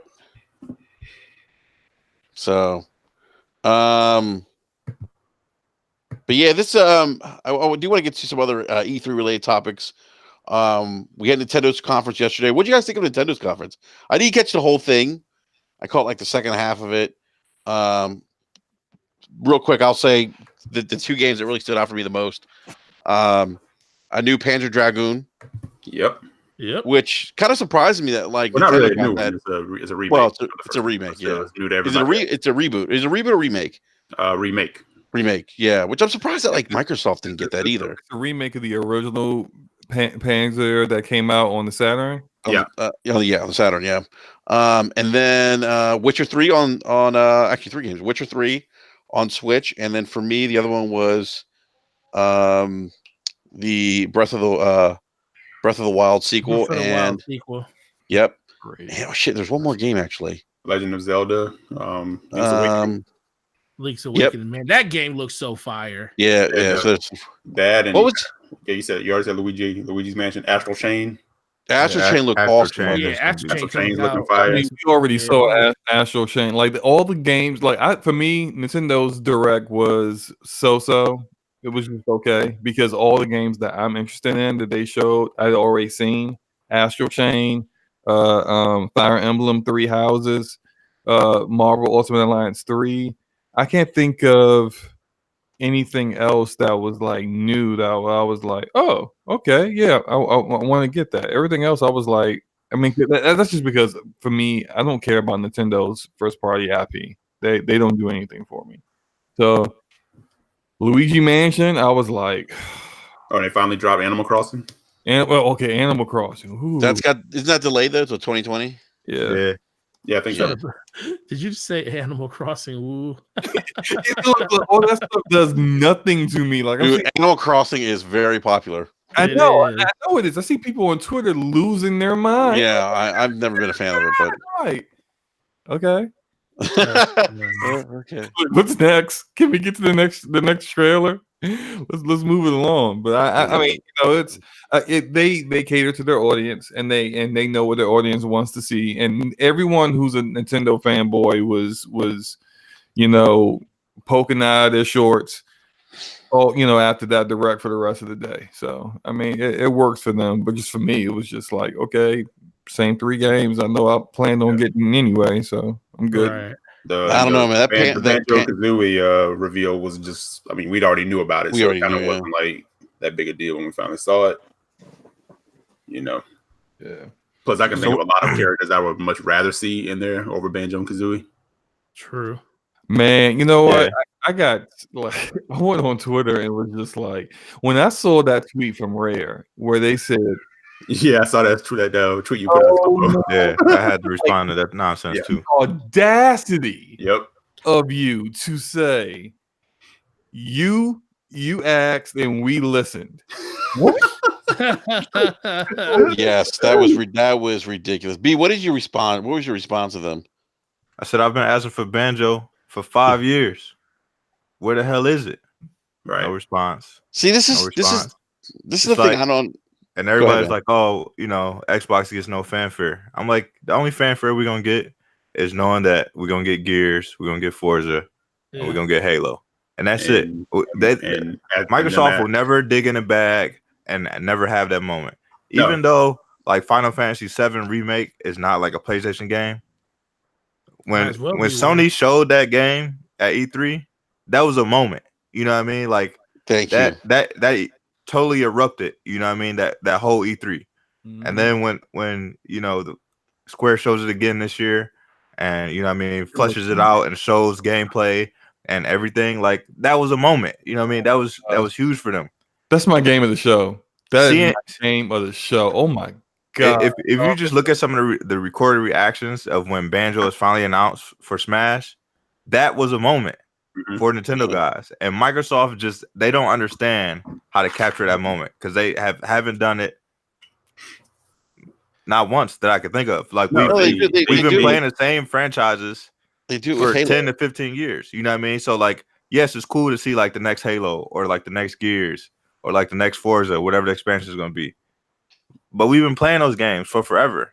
Like we need a moment like that in the Microsoft, you know what I mean, camp, just because we haven't had that. AB, real quick, retweeted that tweet with yes. What are you yesing for? Wait, real quick, because I before I forget this one point, I'll let you go slow mo. B, to your point about those yes moments, right? You talked about Rare saying we listen to you.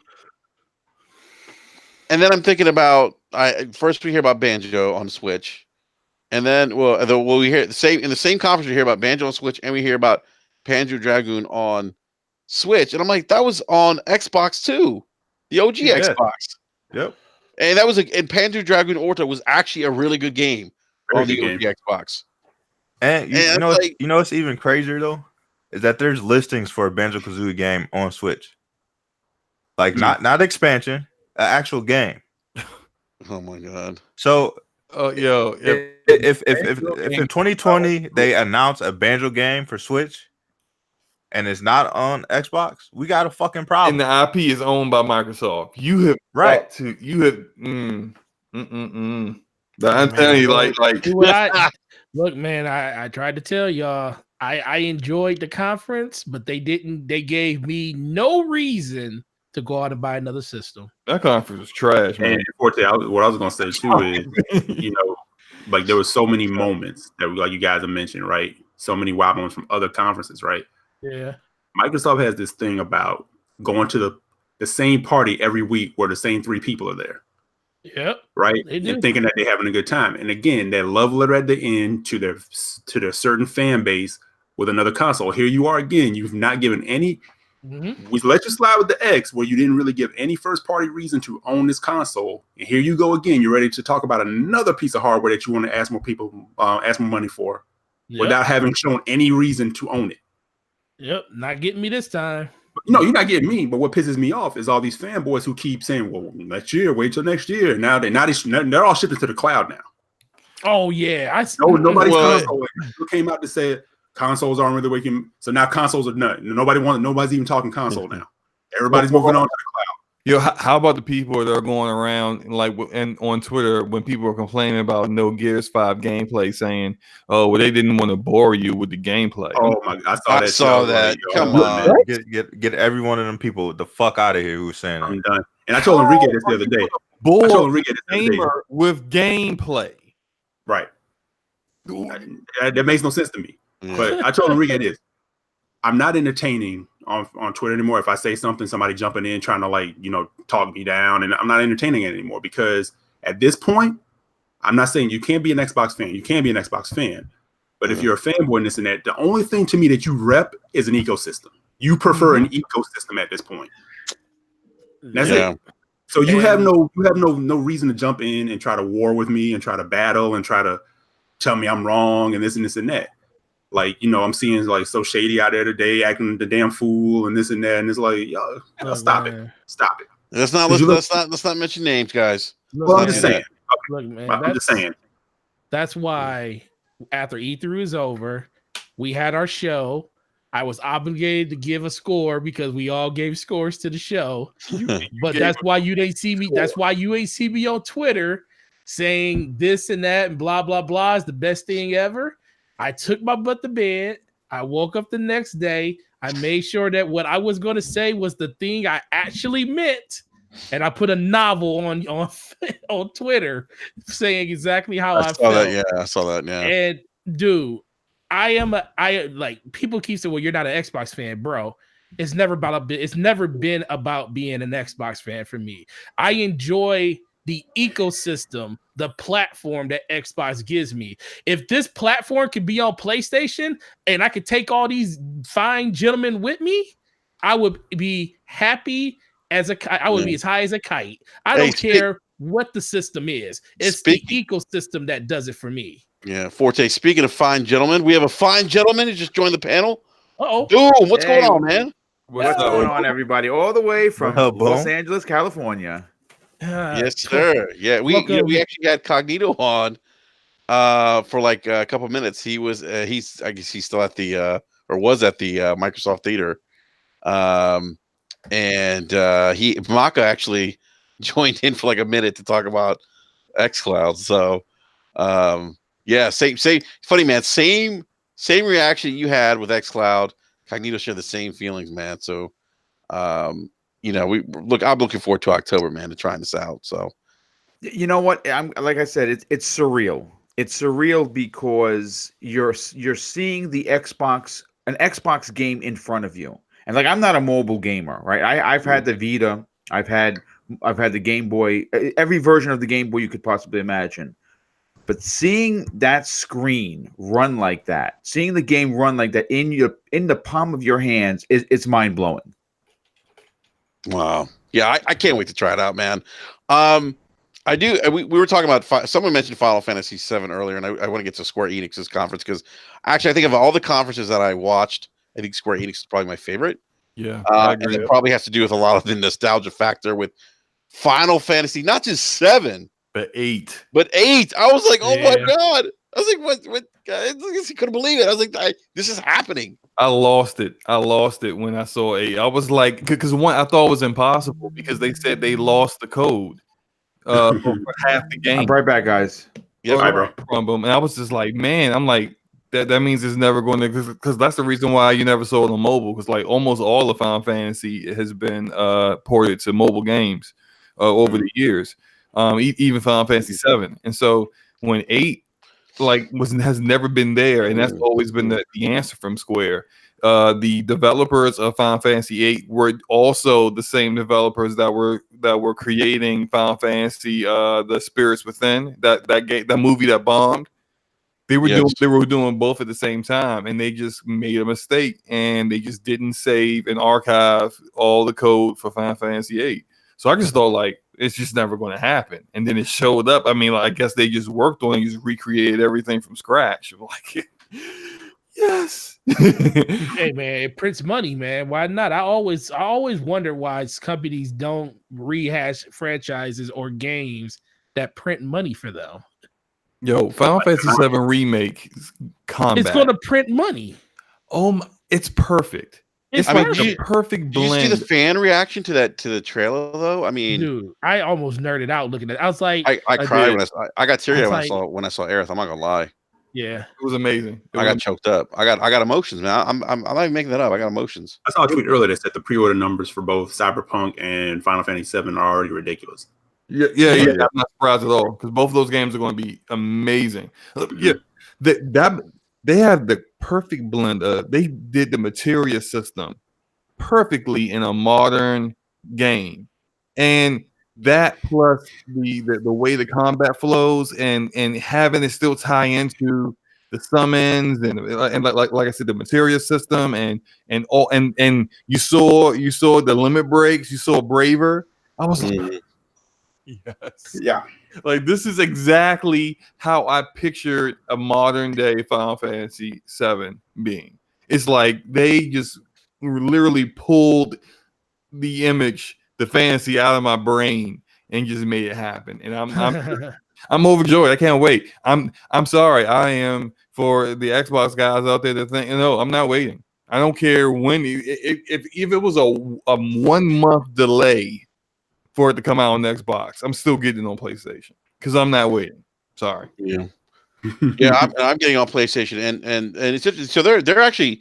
I think they're not even sure how much content this game's going to have. Am I understanding that correctly? Like, we know it's episodic, but I don't think they actually know how much. They haven't said how many episodes it's going to be, but they did say that this first game is going to be all in Midgard. Yeah, in Midgard, that's right. 2 Blu-ray discs, all in Midgard. Yeah, that's like 20% of the game right there. That's everything up until the fight in Shinra headquarters. Yeah. The motorcycle and then escape. How about Sephiroth, man? When we saw Sephiroth, we did in his glorious long hair and sword. Yes, I want to have hair like Sephiroth when I'm older. No, you don't. That's a lot of hair I just love how they showed the blade, and it's just iconic. Yeah. That sword is ridiculous, man. Sephiroth is one of those iconic villains. He is. Not better than Kefka, though. Kefka is the most evil of all. What? Yes. Look, Kefka is the worst thing about Final Fantasy VI. Like country, basically. No. Kefka is like a wannabe Joker. Kefka's battle music has nothing on Sephiroth. All right, you know what? We're gonna have to talk. You know what? We have to do another podcast on this. We could do it. Enrique, I think you got a little bit of nostalgia going on right now. Go back and play Final Fantasy VI. I have it on my iPad. Kefka's dialogue is so cringy. It's just, I don't know if it's a translation from Japanese to English and they just like dumbed it down, but it's just a lot of puns and really not funny dialogue and way too much ha ha ha ha ha. It's just like, oh no. Yeah. All right, let's all. I think 6 will be the next remake, though. I think so too. I hope so, because that's the best Final Fantasy. It is the best one. Cringy behind the best characters, the best story, all that stuff. Airships. Airships everywhere. Yes, man. Look, 6 was good. He started, man. Yeah, 6 is my favorite. It was that was the third Final Fantasy I played. I played 7 first. Then I played 8. Then I went, and then people was telling me, man, if you like those, go back and play 6. And I went back and played 6. And I have to agree, Kefta is I don't know, man. Well, okay. Let's not talk about everything else is great about that game. Yeah, let's go back to 7 real quick. Did you guys catch any nostalgia, any feels when we saw Cloud and Tifa teaming up? Yes. Yeah. All right, gentlemen. Yo, and I'm back. Yeah, but we're talking about Square Enix, talking about Final Fantasy VII. Yeah, listen, it's I have a tremendous love for that game. I actually, I was a PlayStation 1 importer. I had it 6 months before, maybe I think it was 8 months before anyone in the States had it. Nice, dude. Yeah. I wound up getting Ridge Racer, Battle Arena Toshinden, Tekken, and I think the other one was was called Khalik the Blood. It was like a role playing game with robots. Couldn't really play it, but the reason why that's significant is because I had gotten Final Fantasy VII in Japanese and beat it. Back in those days, you had to go to print out like the translations, and I had pages and pages and pages of the game to be able to beat it. And then I beat it again once it came to the States. My favorite summon is Knights of the Round. I mean, if you guys remember that, it took like 20 minutes to do the spell. Facts. But yeah, I'm excited for this game. I'm not going to sit here and lie and say I'm not slightly disappointed that it's not multi-platform date from the time it releases. because no one's really been really clear about that. As far as we know, they keep saying PlayStation. So has anyone have any? Is it an exclusive for 6 months, for 10 years? Has anyone heard? They haven't said the time period, but it's definitely like I would probably I think say it's it's a kind of like a year. Rise of the Tomb Raider situation where it may be a year. Guess what though? It doesn't matter because all you're gonna do is get it on PlayStation and you're gonna buy it on Xbox again because it's an awesome game and you're gonna beat it for the gamer score. Yeah, well, I did see the That's a collector's good point, edition. Slow-mo. I mean, Forte. I That's did see the that's what I'm collector's gonna do. edition, which is Cloud standing by his bike. I don't know if you Did guys you see the saw that. PlayStation, the PS4 collector's edition? The No, I haven't seen actual- that. the Yeah, actual dude, system? it's awesome. It It's comes with a awesome. freaking cloud with a sword. How much is that? 330. Yeah. What? Yeah. Yeah, it's Is that it's broadsword expensive. real? Can you cut wood with it? I mean, shit. It's exclusive to the Square Enix store. That's Oh too much my money, man. God. I When I can't- saw Yeah, that system, look, man, I guys, was I'm like, gonna tell you this "Lord." right now. I spent $300 on the Mortal Kombat 1, right? Phew. And listen, I'm gonna be honest. I'm gonna be honest with you. If I hadn't already put more than half the money down, and I had to walk up to the counter and actually swipe my card or hand over 300 plus, I wouldn't have done it. In hindsight, because you can get the arcade cabinet from Arcade 1-Up for $300, and that comes with all 3 Mortal Kombat games. Yeah. But there's limitations. Like, for instance, the Doom Collector's Edition, that's like $200, but that comes with a wearable helmet. I don't know if you guys saw that. That's amazing. But Boom. Don't put that helmet on, man. Last time you put a helmet on, you almost suffocated. No, you know what? Well, yeah, listen, that was an unboxing. Yeah, that nearly killed me, that unboxing. But Was that Fallout? The Fallout 76, yeah. Well, why am I not surprised? I mean, it tried to kill Boom and tried to kill people's PCs. that's great. Oh my god. I mean, like, what didn't it do? Gee. Oh my God. Don't call me Danny. Live chat says, I'll take any Tifa I can get. Oh boy. Yeah, well, I mean, listen. Look, I'm going to say a couple of things. First of all, good on Sony for getting this exclusive locked up. This is a big deal for PlayStation fans, and I agree with Forte. What I'm probably going to do is I'm going to wind up buying just a standard version, standard edition. I'm not getting any collector's edition, and then maybe down the line when it releases, whenever it releases, they're being, they're not answering questions about it. Again, we don't know how long it is. It could be a year. We don't know. It's a shame. It's a shame, but I'm assuming that Sony paid a pretty penny for that to get that done, the same way Microsoft paid a pretty penny to get Tomb Raider for that year. And listen, it's going to be a great game. It's going to look amazing. It's going to run fantastic. And I like Forte said, I probably wound up buying it a second time to run through it a second time. Yeah. Yep, I can already tell you I am. What did you guys think of Outriders, which is the new shooter from developer People Can Fly?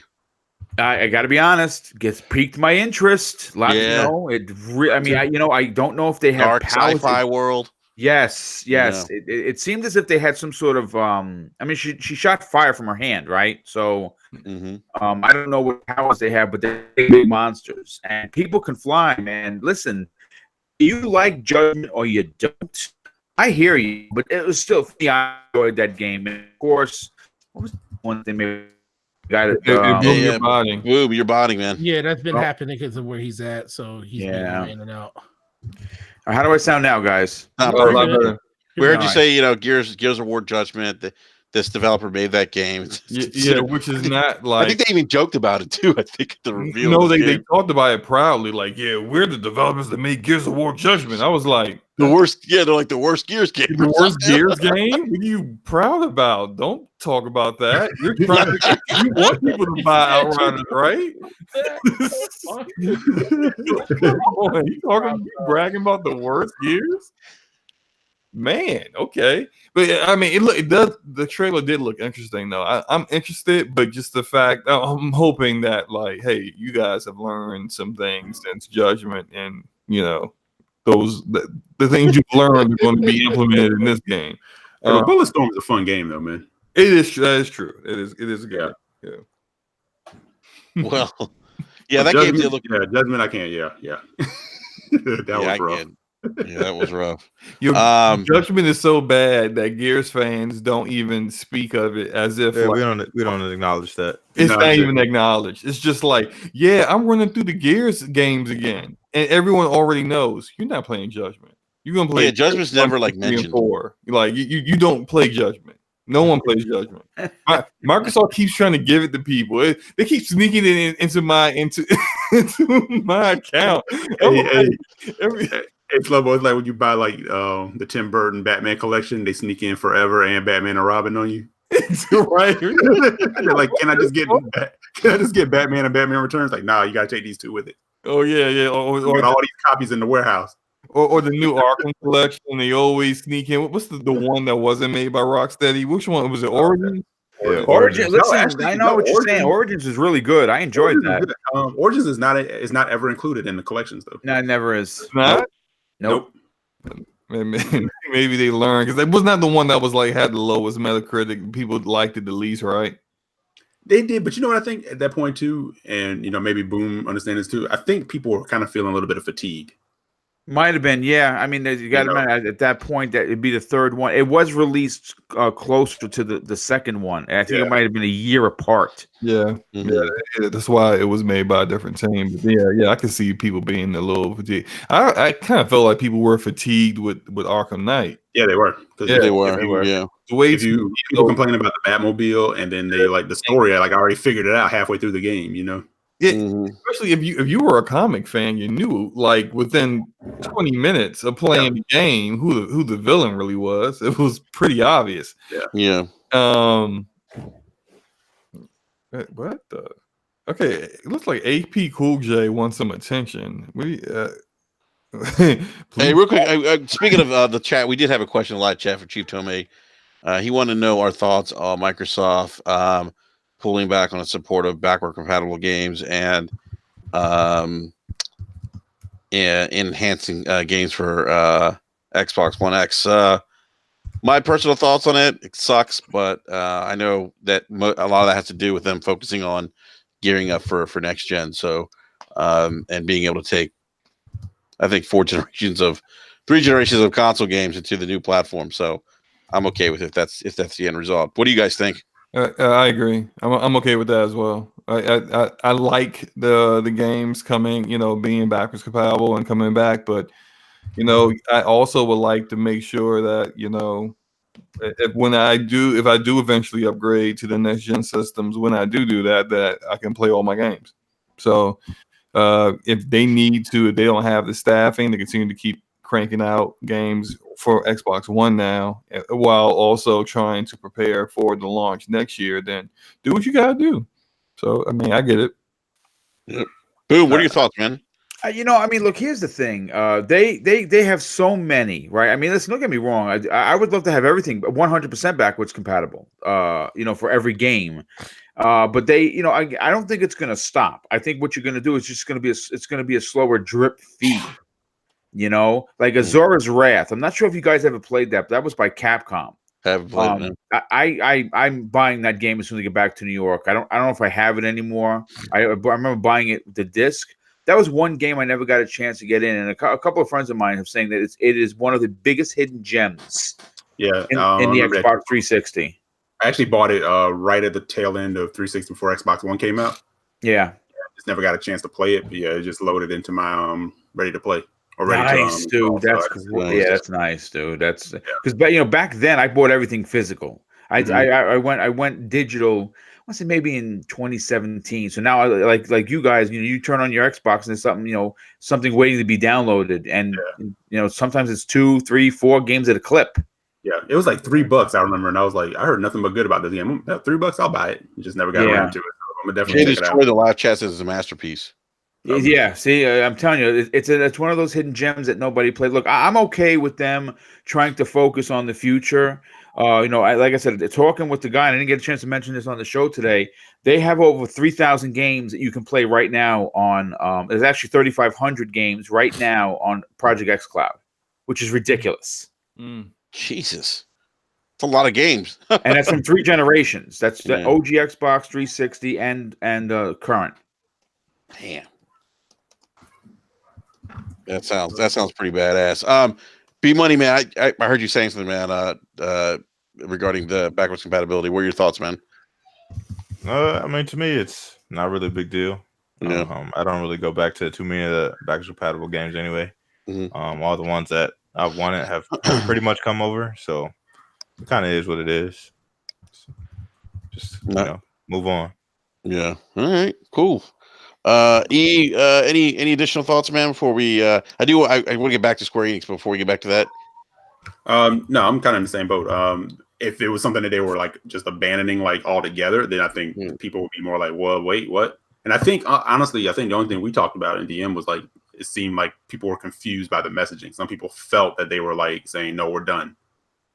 With I did see some people say that. That's not what they're compatibility saying. on the Xbox One.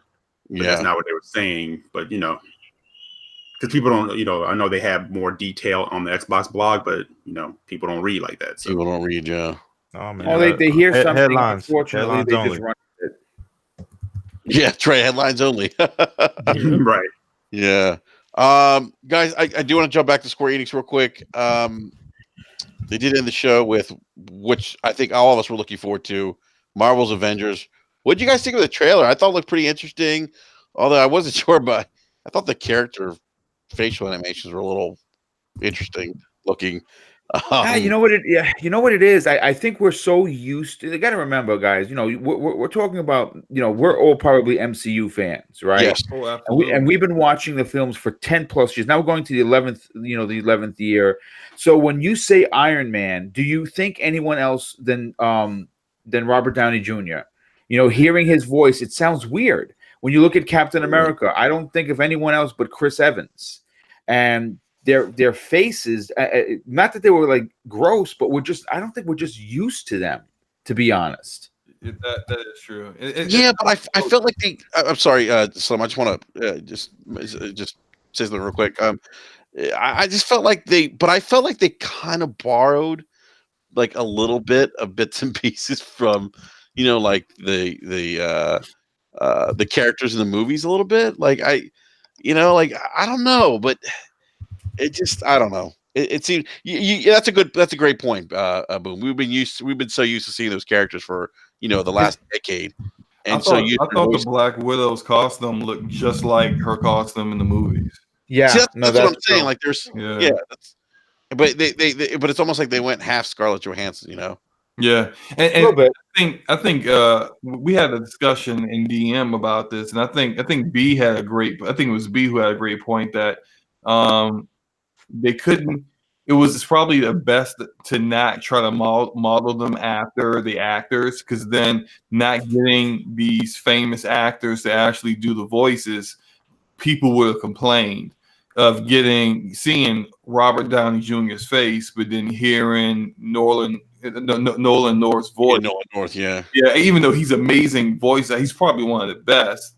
And he probably could have done close to Robert Downey Jr., but it still would have been a little off. But I think the fact that like the comics are canon and MCU is a great, reimagining of that canon, but trying to go off of the comics was a better idea, and getting this all-star cast of voice actors that they have.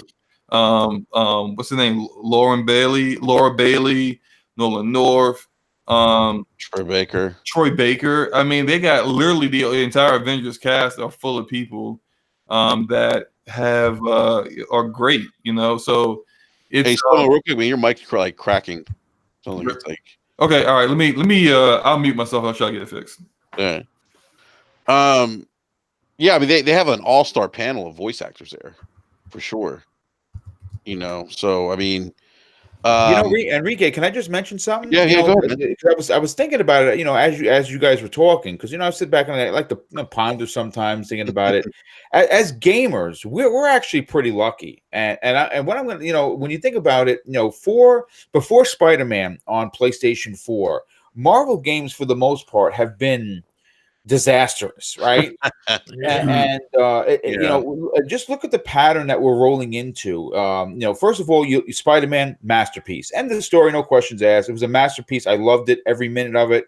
Spent over 60 hours playing through it, just getting everything. I'm a collector like that, so I enjoy, getting answering every crime, trying to get every trophy. And then this year we're getting Marvel's Ultimate Alliance. 3, which looks to be another masterpiece. That game is going to be amazing. And then next year, we're getting Marvel's Avengers, which is of course a multi-plat. So we're great like that. I do have a question that no one has continuously asked except for me. And my question to you, and I know this is not a Microsoft show, but I'm going to say it anyway. You look at the quality of games Nintendo has, right? They got Marvel Ultimate Alliance 3 from Team Ninja. And of course, we know Insomniac Spider-Man. When does Phil Spencer break out the checkbook and get some sort of an exclusive Marvel game for his fans? I don't think ever. No, I know. I probably not, but I'm just saying that if you I missed that. Which character? No, I don't care which character it could be. Make a Punisher game. Just make a bloody murder game. As long as they get some sort of an exclusive that's quality. You said like Microsoft. You said if Microsoft gets one. Yeah. Oh, okay. It boggles the mind that obviously Marvel's putting their company in a position. The movies have really set it up for them to win, and they're taking their game studio stuff serious, right? So as an Xbox person, again, I support all 3 consoles gladly. I'm going to be playing. As a matter of fact, I'm probably not playing PS4 or Xbox once Marvel Ultimate Alliance comes out because I'm going to be playing the shit out of that. But again, I know this is it's not the question of the topic, but it's pretty interesting to think that the Xbox who has a problem with exclusives, right, does not have this a Marvel exclusive lined up. I don't know. Yeah, I agree with you, Boom. Everyone else seems to have some kind of exclusive game with the MCU. Why not Xbox? It's interesting, but I just don't think I don't think Phil's going to pony up for those kinds of games. I don't think that's the direction they're heading, or what they want to do. I think the focus is just, I think in terms of exclusive content, just focusing on having the first party studios really work on that for them as opposed to buying, some kind of Marvel game or anything like that. But I would certainly welcome that. I think maybe everyone in this panel would too. I would imagine. What if they did do that? Would it be a Game Pass game? That's a great question. Yeah. I'm assuming it would depend on how much they actually put into the development of the game. That's a really great question. I would imagine they'd want it to be a Game Pass game, right? They would, I would agree with you on that. I would think that they'd want to be honest. But would Disney want that? Nah, that's a. I don't know. You know what it is? Disney wants the money, not the player count. Right. Yeah, that's a good point. Yeah.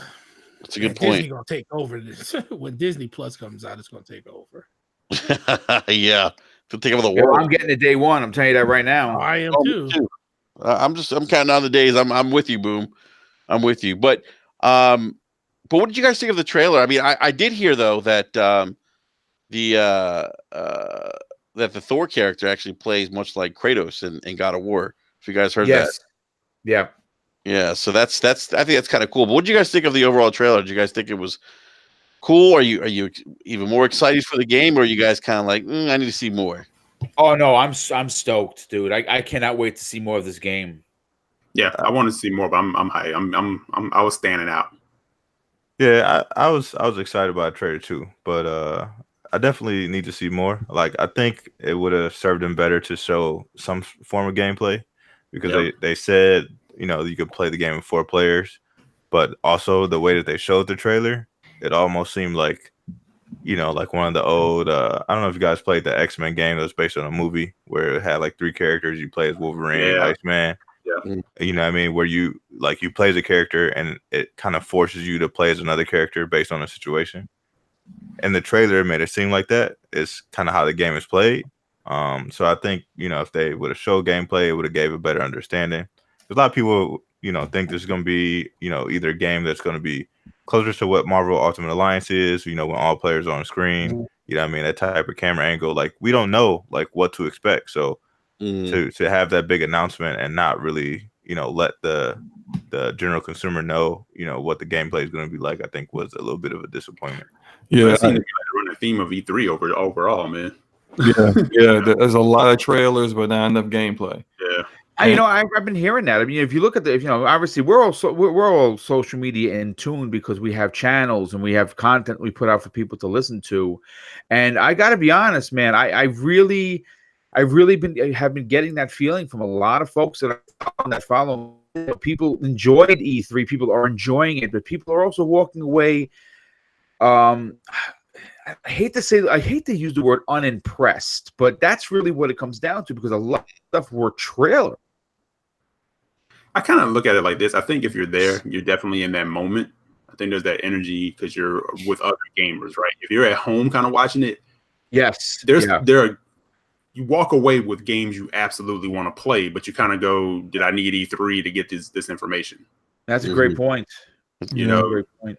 So well, that's I mean, is that Eric? That goes back to I think just social media and having information readily available and leaks and stuff, right? Yeah, that's what we kind of said, man. And I think that's what's going on here. You're getting more and more, companies that are realizing that. Yeah. What was Cox saying right before he went off? He was like, it feels like a flea market because everybody's like outside it from the perimeter.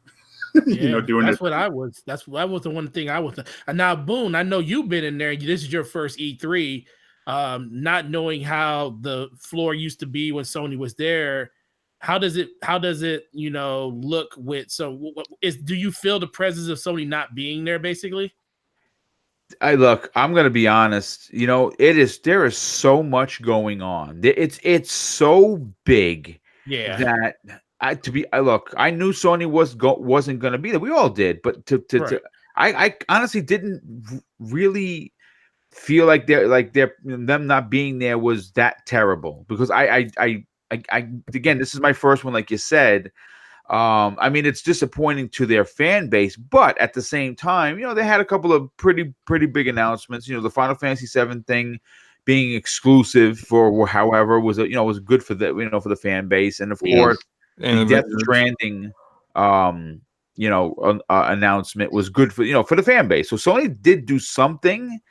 But it's my God, it's so big, and I'm going to tell everybody, if you ever come to E3, a couple things. One, start training early in like on the elliptical and stuff, walking, because you do so much walking. By the end of each and every day, I was dead.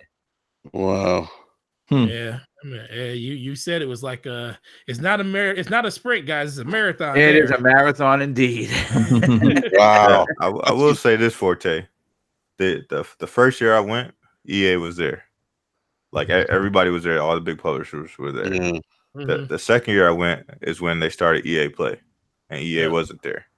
And you could definitely tell because like the one main hall is where they have like Microsoft, Sony, Nintendo, and they have some smaller publishers out there.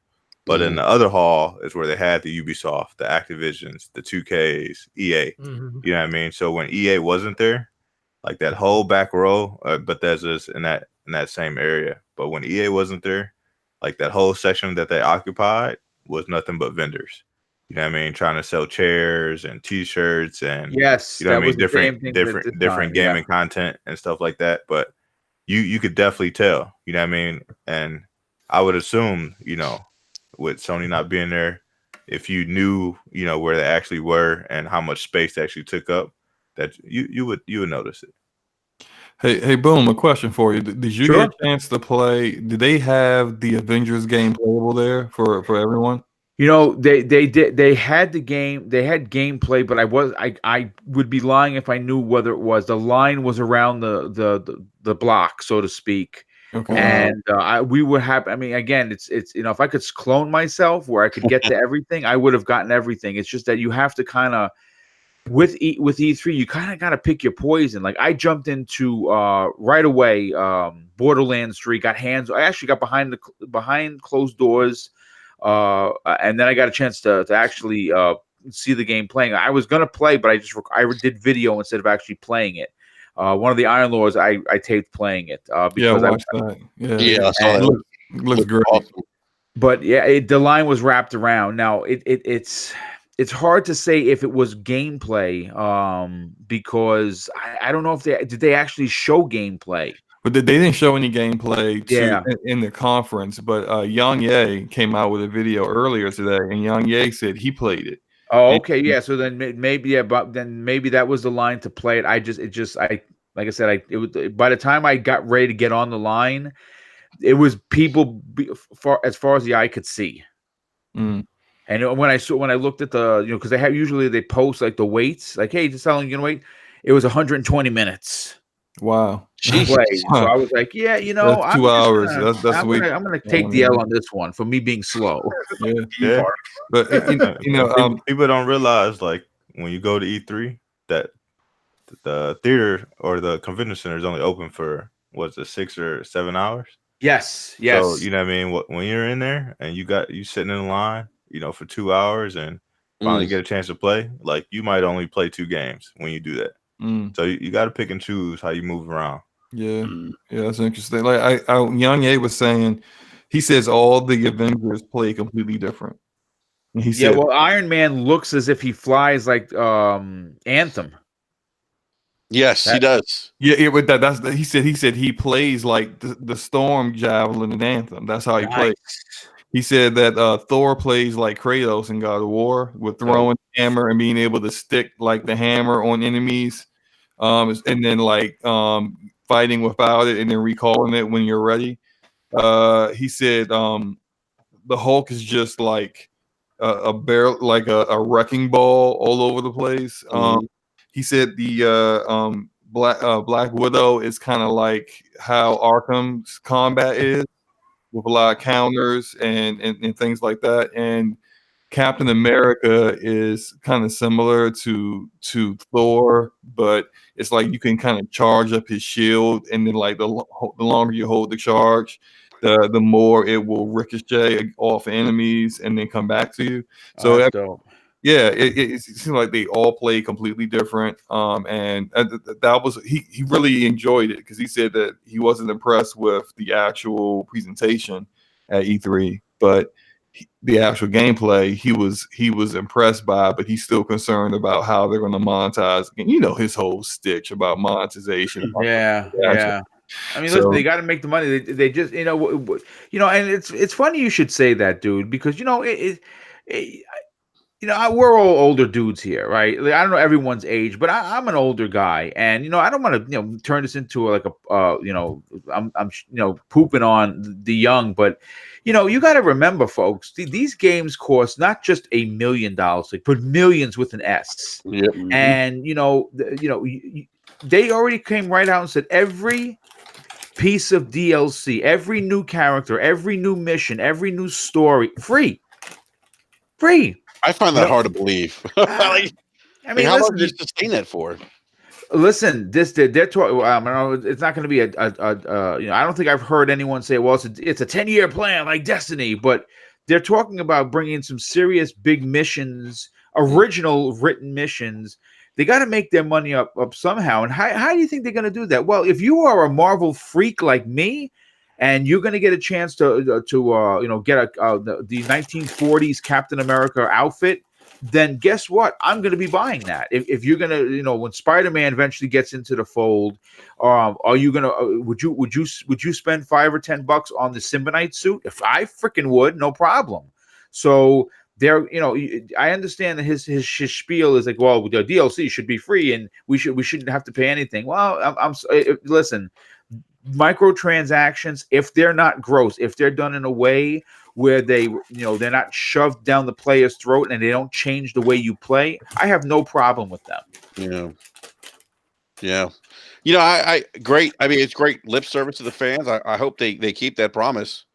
But we'll see. Well, they said it. I mean, that's their big selling point. Every piece of DLC free. They led with that, so there's got to be some truth to it. Yeah. There probably is. I don't know.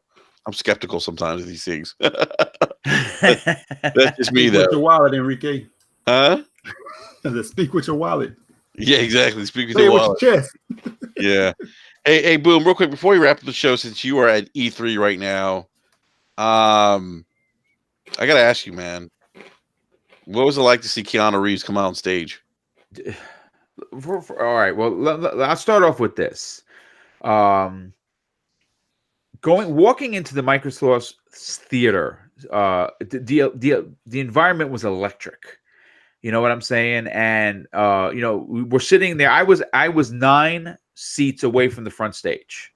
Like how I even got that particular seat, I have no idea, but I got in there. That close, and that was thanks to a community member who was nice enough to make me his +1. Gotham guy. I don't know if I think he listens to the show. His +1 hurt his shoulder, and he backed out the last minute. And he hit me up, and he reached out to the FanFest team, and they got right back to me. Here's your ticket. Congratulations.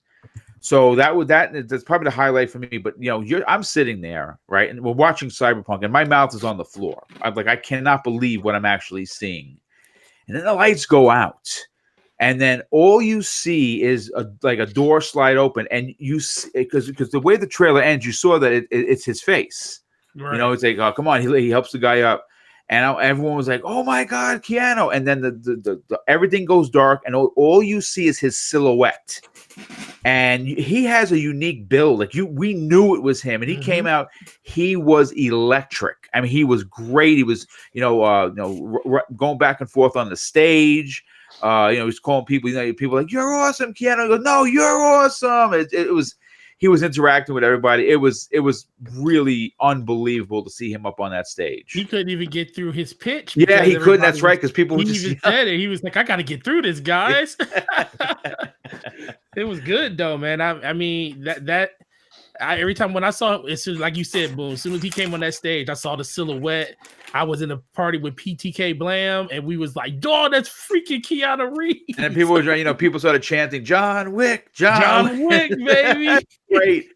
That was electric. And here's the bigger question, guys: how the hell did they keep this secret? Right? I know. You know how the Hollywood is. You know how these these game leaks are left, right, and front center. Yeah. I can't believe they pulled it off. Yeah, that was. I thought that same thing as soon as it happened. I was like, hey, we said, man, we're glad that didn't leak. Yeah. I mean, that was huge. I mean, he came out, and then we found out he's in the game. It's like, whoa, it's like this is crazy. How do they keep that secret for so long? Look, man, Cyberpunk just proved to me that CG Hunter Red is on another level. They found a way.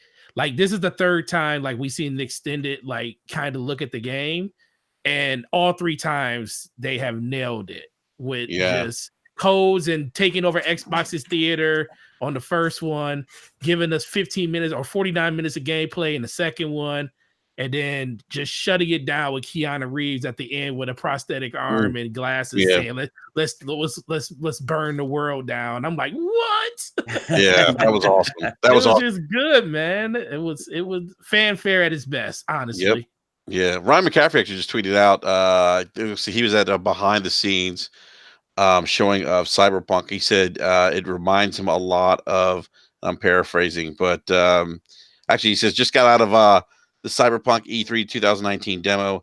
He's like, it freaked people out when I said this last year, but I'm doubling down on it. It feels like a next gen Deus Ex. So he says that. I mean that as a major compliment. Deus Ex is a great game. Yeah, Deus Ex is a good game. I mean, maybe the last one wasn't as good as previous. Yeah, but that's what I didn't care too much for. But still, overall, the series is great. Yes, absolutely. Yeah. So that is quite the compliment. But I think to me, this Cyberpunk is definitely a game of E3 2019. I would agree with you on that for sure. Yeah. Yeah. What do you guys think? The rest of the panel, would you agree, or do you have another game as your game of E3 2019? No, man. What was that game they showed after Cyberpunk on Microsoft stage? That indie game. 12 minutes. No, 12 minutes wouldn't have revoked the anger in me after I seen it. Whatever that cartoony game they showed with the deer. Like, that game right there almost destroyed. I think it's called Into the Woods or something. That's like what it was. Into the Woods. But no, Cyberpunk was by far the best to show for me. but it almost got derailed because of the bad pacing that Microsoft followed that game up with. How can you literally follow up Cyberpunk with that game? I don't know, man. I was thinking like they should have saved Ori, because Ori is a game that a lot of people were still anticipating and looking for. That would have been a good follow-up, and I can understand that game. Then you should have went into your little indie showcase, but I digress. That was the only problem I had with the conference, was that one part. But that talk about going from high, then jumping off and landing on your head. Yeah, that's what I literally felt like. What is this? Too funny. All right, Yeah, so Forte, Cyberpunk for you, Cyberpunk for Boom, me. B Money, what about you, man? Man, I've been talking about this game since 2013. Right, so we know it's Cyberpunk. They gave us a date, man, so now we officially know it's coming. And that date is a couple days for my birthday, man. So nice, man. I'm all in. Already pre-ordered. Save your sick time, brother. Hey, man, I'm taking 10 days off, man. I'm I love it. playing Cyberpunk. That's funny, man. Eric Jackson, what about you, man? What's your game of E3 2019? Yeah, it's gotta be Cyberpunk for me too, man. Okay, Cyberpunk it is, man. Go ahead, say Division, Slow-Mo. Yes, say Division. Listen, I'm not gonna front. First of all, listen, and I don't know if you guys talked about it, but man, Watch Dogs looks bananas. It does look great, right? Yeah, it does look good. I just couldn't get over that showing that they had with Just Dance on the stage for the 18th. Yeah, that's one of those. It's one of those cringy moments. That's one of the highest selling games. It is, and I understand why it's there, but it's like they put so much production time on stage for that game. It's ridiculous. Yeah, I'm so sick of Just Dance. Actually, the Division 2 disappointed me. I'm disappointed in the fact that they're doing another raid so soon after the first raid and not really tweaking the first raid so that it's better on consoles yet. Right. They're going to do that, period. But they're coming out with another raid, and in their 3 episodes, they also said that they were going to bring back survival from the first game somehow, and something like the Underground, but none of that is present. And the episode 3 saying they're going back to New York, I'm all down for, because that's going to be. They showed Coney Island, dude. I freaked out. Yeah, they're going to take down Aaron Keener, who pretty much, caused a lot of the with the plague spreading across the country. But no, my game of E3 is Final Fantasy VII Remake. Okay, that's a strong pick, dude. That's strong. It's not a bad pick, man. That would be my second pick, or if you'd ask me what my other favorite game was of 2019 E3. So, all right, well, gentlemen, I do need to get to bed because it's getting late. Yes. So I want to give a big shout out to Lord Cognito, who was kind enough to join us for a few minutes to talk about xCloud. He was actually he tagged in, and I jumped in to help him out. Yeah, he's actually at the Microsoft Theater when he joined us, and boom, thank you, man. Oh, dude, anytime. Yeah, hanging out with us, man. Listen, that's the least I can do after the 3 U's. The Cape Crusaders ×3 bailed my ass out big time today because, 2 people at the last minute called out, and it wouldn't have been that big of an episode, but you guys really bailed me out big time, and it was great to have you guys on the show. No, man, our pleasure. Anytime, man. Anytime. So anytime. Yeah, absolutely, bro. Yep. So yeah, man, this is this has been a great. I think look, I've enjoyed this E3. I enjoy every E3. I'm looking forward to a lot of these games that are coming out. I think 2020 is going to be a great year for gaming. So yes, we're looking forward to next year, and even some of the content's come out later this year as well. So, but boom, thank you again, man. To the panel, gentlemen, thank you so much. Boom, please plug your channel, man. Double Barrel Gaming. Yeah, I mean, listen, if you like a lot of content like this year, this was a learning experience for me for E3. I got a dozen videos up in the last 2 days. It's been a significant amount of work, a lot of walking. Some videos doing better than others, but Double Barrel Gaming is all about live content. It's all about keeping it positive. It's all about having fun, which you're supposed to do, at least the last time I checked. And you don't get yeah, sure, I love Xbox, but at the same time, I support all three consoles proudly and openly. This is a non-drama channel. So if you like, older dudes talking about games that have respect for other people's opinions, then check out Double Barrel Gaming. And if you want, hit me up on Twitter. It's at Mr. Boomstick XL. My DM is open. I speak to everyone. You have a question, I'll answer it. You need help promoting your channel? Hit me up. I'll help you do that. I help everybody in the community. And I think everyone should take a page out of my book and do the same, because you know what? At the end of the day, we're all people, and we should treat each other, well. Yes. Facts, man. That's well said, Boom. And yeah, please, guys, definitely check out his channel. Just a very positive dude in the gaming community. He does a lot to help out gamers in the gaming community, podcasters such as myself. I mean, he was very instrumental in helping us get over that 1K hump. So please check out his show. And guys, we're gonna be back next week, and we actually have a special guest next week. We're gonna have Matt Piscatella joining us. Nice. That's a big get, dude. Holy cow. That's great. Yeah. He was actually at E3. I believe Laura Cognito actually met him in person. I don't know if you had the chance of meeting him, Boom. No, he's one of the. I didn't get a chance to meet him or Phil. I met everybody else, which was amazing. Nice. So Matt's going to be joining us next Wednesday for our regular scheduled BRAP, and he's going to be, we're going to be talking about the streaming trend in gaming. Definitely want to get his thoughts on that and some of his reaction to E3 and other industry related trends. So I'm looking forward to that. Encourage everyone to please check out that podcast. Matt drops a lot of in-depth knowledge as it relates to the gaming industry. So I got some questions for Matt. I can't wait. No, I hear you, Slow-Mo. It's funny, man. You always have great questions for him too. Yeah, and that stuff comes up. Like last year, the last time he came on, and he really gave us the rundown on how Game Pass was helping games sell. And the narrative prior to that was, this is a terrible idea. Why would anyone do this? Yeah. Games aren't going to sell because people can just play them without having to buy them, and people and not realizing that the actual data was showing that people were buying them and getting them on discount through Game Pass. So I got at least 5 questions for him. So it's gonna be a good one. Yeah, that's gonna be a great show, guys. You definitely don't want to miss Matt Piscatella on. Again, Matt is the NPD industry analyst for the U.S. Gaming market, and so he's going to bring a lot of knowledge. Please, very smart guy when you hear him talk. Very intelligent. Yeah, absolutely.